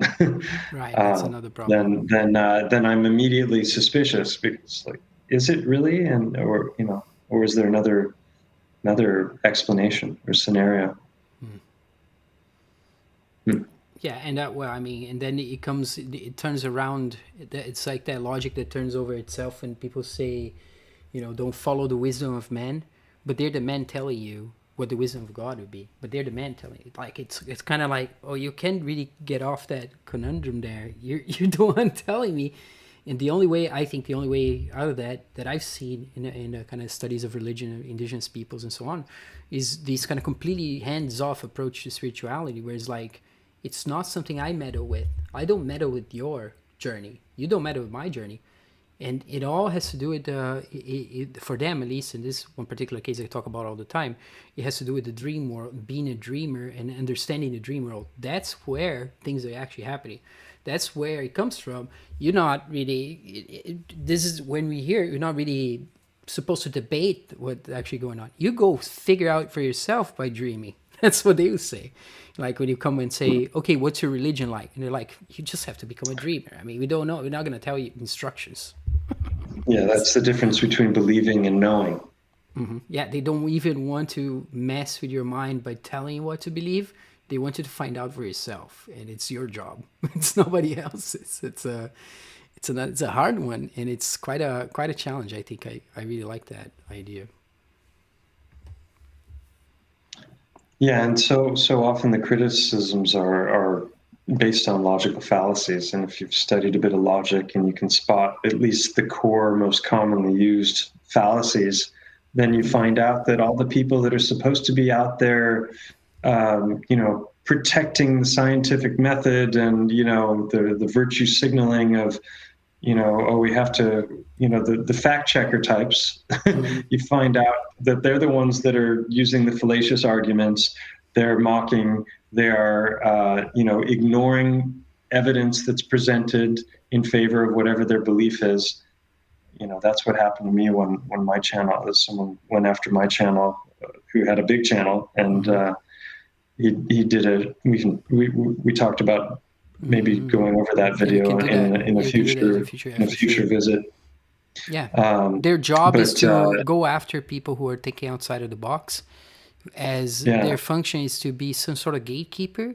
And they're probably, some of these people that you're talking about, they're paid to do this. Is their job. They lie for a living. We can catch them lying. We can show that they're lying, and it's amazing because a lot of people take them to be some sort of authorities just on the account of the fact that there's numbers of subscribers in their channels. That's it. There's like a bunch of yeah, followers. That now there's a lot of people, even in the so-called truther movement or community, who think that is what makes your content worth anything, is whether how many views it has. It's like they still hung up on this, and it's quite amazing. yeah. And you see people making decisions on that all the time. They make decisions. So I'm going to collaborate. I'm going to show up in the show because this has more views. And this person, I can't get somewhere. And it's like, what are you doing? This guy did a video on me, and 170,000 people saw that, and it was like a 2 week wave of dislike, and the video had like a 98.5% thumbs up rating, and by the time that wave was done, it was like 900 dislikes and horrible comments. So yeah, I got a taste of what that's like. And just the other day, I ran across a 4-minute video that someone did on my channel. He's done a lot of mockery videos on a whole bunch of different channels, and he did one on mine, and I just kind of found it by chance. And he's adding laugh tracks and different things to make a point. Just like desperation. It's like a sitcom, but he doesn't address any of the actual research or right. Yeah, they don't ever talk about details. They don't. They just wanna say this guy thinks that this rock is a heart. It's like that. Like, with a clown that, and people are like, oh, how stupid. Basically, they don't even like why. Yeah. They don't even ask the question. It's like they're out there. It's not even good satire or good kind of mockery, right? There's different ways of doing that. And I don't know. Yeah. It's quite. It's mind-numbing. Smearing. It's smearing out of the inability to actually have their own content and to actually have some good critique, which is what I see. I find it totally reasonable for people to be skeptical of what you're saying, to say, I don't follow any of it. I don't, but show why. At least if you're gonna spend the time engaging and listening to what it's saying, at least have the you're gonna dismiss it. Yeah, you're in the right to dismiss it, but you're gonna dismiss it as I just don't believe it, which is not very well informed, or it doesn't show much acuity of thought, I guess you say it, or attention to detail. Somebody who's really going to debunk it, they're going to have to go into the long mile and say, why do you have all those correlations? They will be somebody who does something like this. They should be excited about it. They should be excited about being honest about the information. That's what research is. It's excitement, focus. You get excited about tackling an issue, and you do it in your own full honest way. That's how it should be. When you get people smearing and laughing, I laugh at NASA stuff, but this is obviously because we debunked everything about it. Like every single thing we look that comes at us, it's easy we can prove, and we'd have no argument on the other hand. And that's the thing. I mean, you know all that, and there are few people in the world that are better at debunking and trolling NASA than you are. I have a lot of respect. But when it comes to Earth shape in general, like what a fantastic teaching tool to teach people debate, to teach people scientific method, to really educate them. Like I just learned a term last week that's brilliant. I mean, I've always understood it intuitively, but you've got the straw man argument, which is you create this false argument that isn't even what your opponent is trying to convey. So you build up the false argument so that you can tear it down, and so that's the straw man argument. It's like you deflect. You don't even pay attention to the core of their arguments. Right. But the opposite of that is the steel man argument. Which is where you go in and you I can't remember who I heard it from, but you go in and you learn your Well, you opponent's might be hearing that arguments from me, because that's inside and something I out. say all the time. This is the thing. This is the thing. Okay. Like, whenever you read ancient authors, and I talk about this all the time. Cicero, he's the, he's the kind of the shining example of exactly what you say. Steel man, you never misrepresent the argument of your opponent. Like, never. He writes, he does it. He has a book which is on divination, which he has. It's cowardly. It's bad. It's just weak. They wouldn't want to do that. They don't want to do that. They know it's weak. So the thing is, it's avoided It's like their dishonest. death. It's cowardly. It's It's weak weak. minded. They don't want that. They don't want that. They want to really study the opponent before taking it down. It's shitty if you don't do that. It's cheating. It's stupid. So what he does, in this divination book, and you can read it. It's actually really easy to you would really enjoy it. I read almost the whole thing on my stream the other night. But what he does is that he has his brother present the argument for divination, for all these portents and strange events, and then he comes as the other character who goes against it and tries to give arguments against it. But he has a book for it, and he has another book against it. And he doesn't push anything into the reader. He doesn't see, he wants you to think about it too. He wants you to consider both sides and have an opinion about it and look forward further. He's doing you a service of presenting you the arguments in the most full way they could possibly be, instead of which is so sturdy when it comes to intellectual presentation. It's amazing. These guys are incredible. And now you Debating with integrity. Huh? Debating with integrity. Yeah, I mean, now you have the absolute opposite. People are so concerned that they want to win, or they want to be the funniest, or whatever. They just want to say something that has an effect. And I mean, you're being the victim of this, of course, because it's quite easy. The easiest route is to see what your conclusion is, and instead of going through the steps, and even if your conclusion is not so solid, right, for yourself, you're still looking forward, right? And they would Absolutely. Just welcome everybody. Okay, I think we should wrap it up. I'm about to fall asleep here. All right, man. Thank you so much for your time and for coming around. And whenever you would like to be back and talk about those, we can focus on those two videos. I'll be happy to do it. Yeah, that'd be a fun go through, because I'd love to hear your perspectives and see what you spot. I watched your analysis of Behind the Curve. That was one of the first things I ever saw you do, and it was fantastic, because you were talking about all kinds of little subtle things that I wouldn't have picked up on. Little tricks of the trade that they use to kind of deflect from an argument or mislead you, or get you to believe what they want you to believe, rather than presenting things impartially, showing the different sides, because that was what they presented it as if they were going to do, but they did anything but that. And I think that you showed that incredibly well.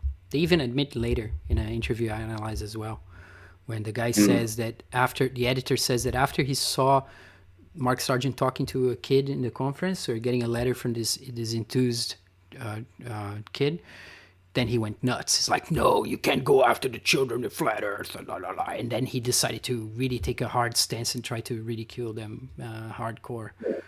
Well, it's like that loser Bill Nye. I mean, that guy, what a scumbag he is on every level. I'm sorry. It's like there are a few people in the world that I'd rather punch in the face more. It's terrible. That's just like you've got Neil deGrasse Tyson saying that stuff is flat from like 80,000 feet in the air. You're not going to see it. And then you got Bill Nye with this little boat going over the horizon and the curved surface. Oh my God! The guy lies through. I don't think he's ever said anything but a lie in his life. Yeah, he's a Disney actor. He's a Disney actor. The reason I brought him up, because I don't like to even talk about him, is that he's a perfect example of somebody who's not following the scientific method. He's not taking the strong arguments. He's just going for the weakest ones. It's all sophistry.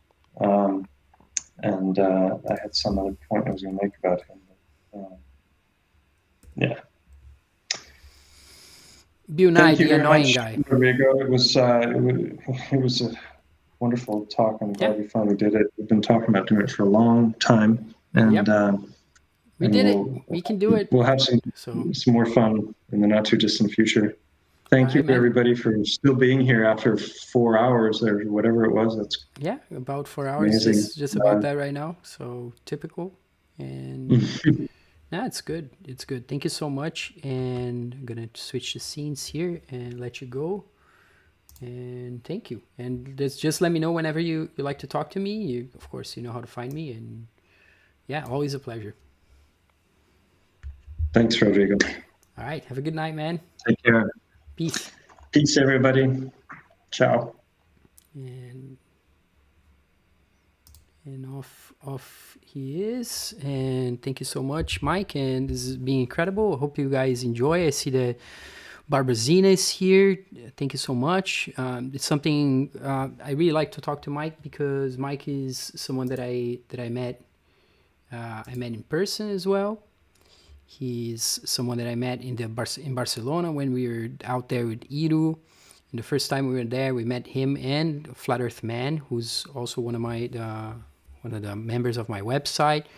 He's helped me out before my son was born and everything. So really grateful to them. Spent a lot of time talking to them, and that's it. I really wanted you to see this, because I really enjoyed looking at details and researching questions that are, very intriguing out there. We should, bring some complement or to this conversation in, a future date here for you guys, especially looking at some anthropology that talks about this beings turning into rock, like I said. So we will cover some of this. I am working towards a model that's sustainable, I guess to use that keyword here, in that we're doing different things in different measures here, not to so that we can do some research and do. I have other things coming up in my way here, some jobs, some work that needs to be attended to, some things with Sandro Hayek, as you know, with others, musicians that I work with, and also academic work. So I have to balance all these things with being here for you guys and bringing content, driving forward. We have the Latin course. That's one way to go, which is working very well. Threads in Time was there. Excellent job. People, others, Critical Truther, many others are there, answering the translations, getting into the information, trying to understand what's going on with Latin. And I believe me, it's going to get better and better and better. Astro King was there too. Thank you so much. A bunch of people who are on Twitch.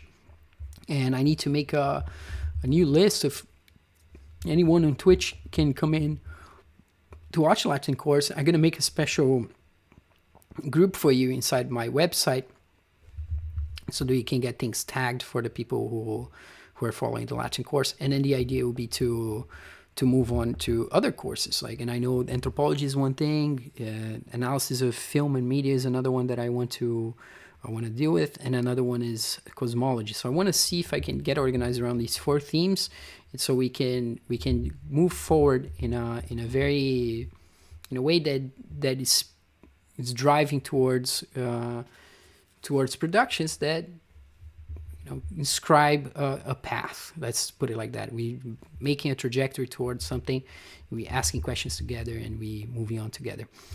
Some of you also have access to Discord. My patrons, many of you are here. Thank you so much for that. Thank you guys. Some of you I don't know, and thank you so much for being here. And it's awesome. Capricorn 1, Critical Truther, Marcelo, thank you so much. Antarctic 3D, I think it's 3D.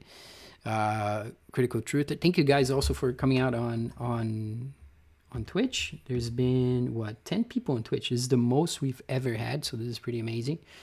And within a couple of months, we're going to be having exclusive sort of streams on Twitch. We're going to be only for followers or only for subscribers at some point, which is great. Make sure you're following. If you subscribe, you have the same kind of access to my website and not to the Patreon, because I cannot put you inside Patreon if you don't sign up for Patreon. but you get into the website, all the courses that we're doing. It's too late to start a Latin course. No, and you can ask the people here; they will tell you the same. It's not too late. Because the book that we're using it's so well made in terms of giving you the information in a slow pace. It doesn't force you into a billion rules all of a sudden. It goes very slowly through the information, through vocabulary. There's still time for you to pick up. There's only been 2 sessions to the introduction to the book, which has no material in Latin. It's just telling you what's going to happen, and then the first chapter, which is a few translations, some key concepts, and we're going to continue to move on like that. So it's never late. And also the idea, what I'm trying to do is to have a course that is just, it's on its own. It can stand on its own. After we're done, we can have it so that people can follow from A to Z along with it as a freestanding unit on its own, without my participation, direct participation. The difference here is that you get access to a Miro board where we're doing all the translations. We're looking at the Bible. We have every single word in the Latin Bible is going to be parsed. You know exactly what it means in the grammar, which form it is, which is not the same as just looking at it and saying, oh, that's the meaning. No, it's understanding the structure of the grammar. That's going to help you throughout with so many things, even analysis, I think, my opinion in general. Ways of thinking, kind of like I think chess does too, if you know how to use it. But okay, so that's me. Alia jacta sunt. That's not est, because it's a plural, Antarctic, I think. And that's mean that the dice have been thrown. This is the famous saying, Caesar, after crossing the Rubicon, or before crossing the Rubicon, he said, okay, now it's up to luck. We don't know what happens. After I cross the Rubicon, he's breaking the law. He's basically telling Romans that there's a civil war coming, and that he's breaking the big rule, which is don't cross this river with weapons or you're declaring war against the city. And that's one of the things that happens. We need, we de, we ki. That's the other saying of Caesar. You guys are on the Caesar mood. We need, I came. We de, I saw. We ki, I won. I conquered, or whatever it is that they say.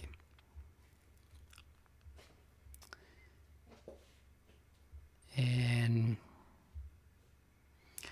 we volenti non fit inudiet. For those who are flying, there's no injury can grab them. Massier is saying here, Lewandowski. Chess knights, it could happen as well. Antarctic Treaty is saying, Romans, go home. Chess night, chess night. There's always a chess night. I'm always watching chess. I'm offline. Not always. I have work to do as well. I'm making an album. I'm making some new music, and it's been quite funny. And I'm finishing other things, so it's been quite insane. Here we're getting to 4 hours. Thank you so much, and we're off. And you guys are still here. This is amazing. And yes, we hope to have some more interesting guests in the future, and to have Mike back for more. And details, that's where we should look at. Arguments, that's what we should learn to make, not get emotional, attack somebody, scream, and say, I see it this way. If you don't see it this way, I'm never going to talk to you again. I'm going to lie to you. This kind of things that happen to me, right? People tell me, oh no, I'm coming here to your channel, and then next week I'm going to call you. And they realize they're going to be asked some questions that are a bit difficult. Oh, no. A bunch of excuses as if they don't have time to do it. Very funny stuff. There are a lot of sketchy people out there. Be careful. People, especially people who wear the Bible in the front, in their face right away. They can't, they have no idea how to even be critical of it. These people are I think, they have to be... You have to be scared, not scared, but you got to be very careful, because these people are not in that level of having an analytical conversation. They want to have a preaching conversation. They want to convince you without convincing you, which is like, no, we do. And this is why we're reading the scriptures in the Latin, so you can understand many of other nuances that usually don't come around when you're reading somebody who only reads English, who doesn't know a second language and has never lived outside of their country. I mean, there's many issues with that, and who also dismiss things from other cultures. because that's, then that's not, you're not going to get really good analysis. Maybe you're going to get some technical things and some other things. Perhaps everybody's got the role to play, but you got to be careful, at least in my opinion.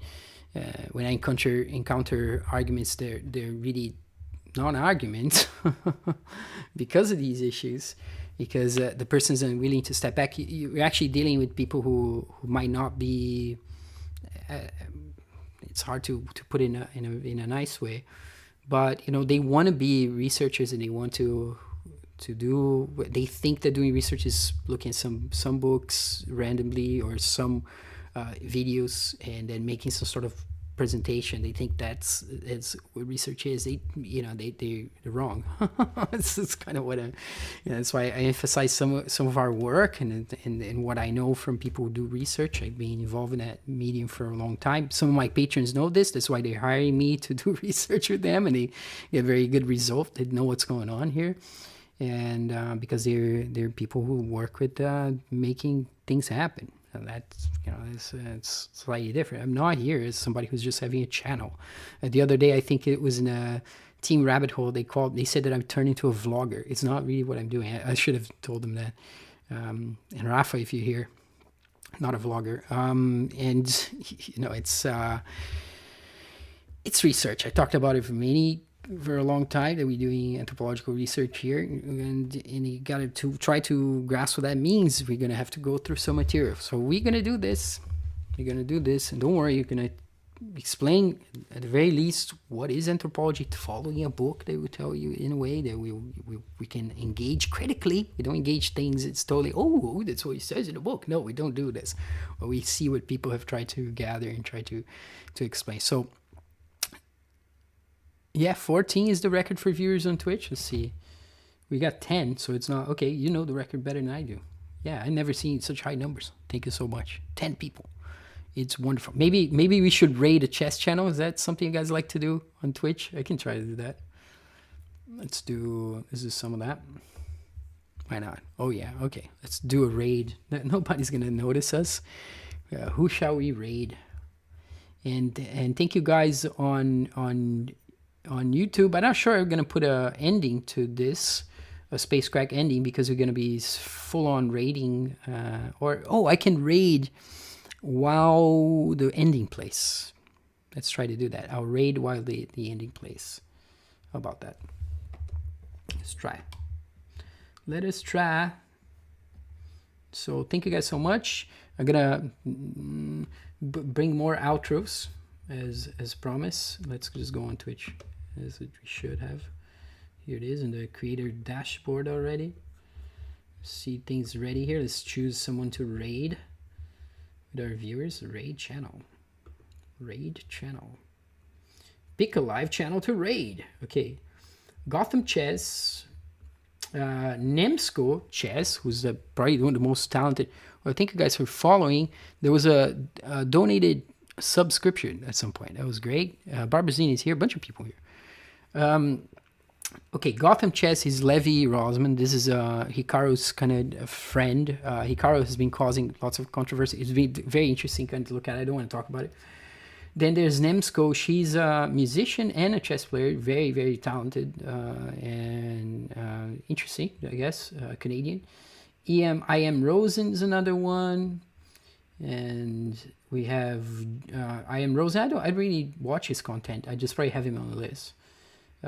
GM Hess, one of my favorite commenters, one of the coolest chess people, I think. Awesome guy, Jim Hess, and Ches Bra. We're gonna go with Jim Hess. He's too cool. I don't know if he's gonna say thank you, Morphic Resonance, for raiding with 10 people. See, okay, and I'm gonna go. I got that ready, lined up, and I'm gonna.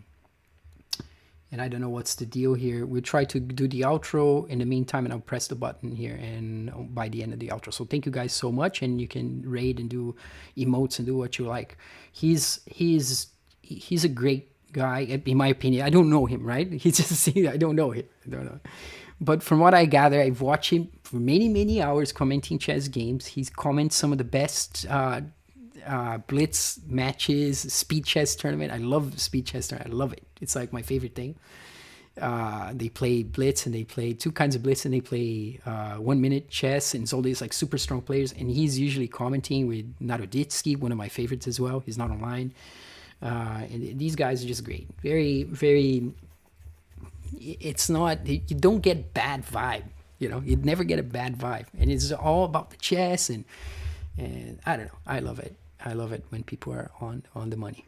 All right, so yeah, big fan. All right, let's get out of here. All right, guys, thank you so much. Enough for me. 4 hours, 4 minutes, and we're off. We're gonna raid them, and just wait, see if I do this right. And here we go. Thank you so much, and see you pretty soon.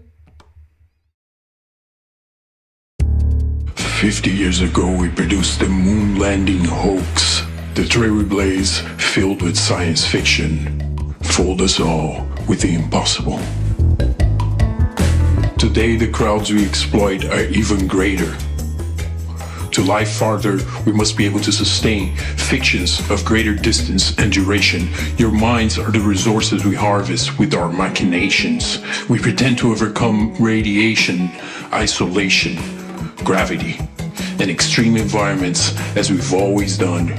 That's the video game we created to bind the minds of humanity. We're producing another moon hoax, a play, by 2024.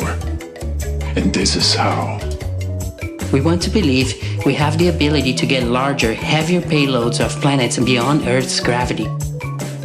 For this, we simulate an entirely new rocket, Space Life System. SLS be the most wasteful rocket ever developed. And without CGI production. And more enticing, this game system makes you think we can fly deep space missions. We feed you lies in capsules for you to believe our game, from wasteful launches to CGI fake space and the good old parachute trick. For this trick, we built Orion. This is NASA's next generation human space fiction. Inventing fake data and maps from lunar orbiters, our programmers create many moon hazards and resources. We're currently producing an entirely new hoax to landing and operating on the moon. Funding our commercial partners with your money to make up science instruments and robotic props, you are paying our way for human fictions in 2024.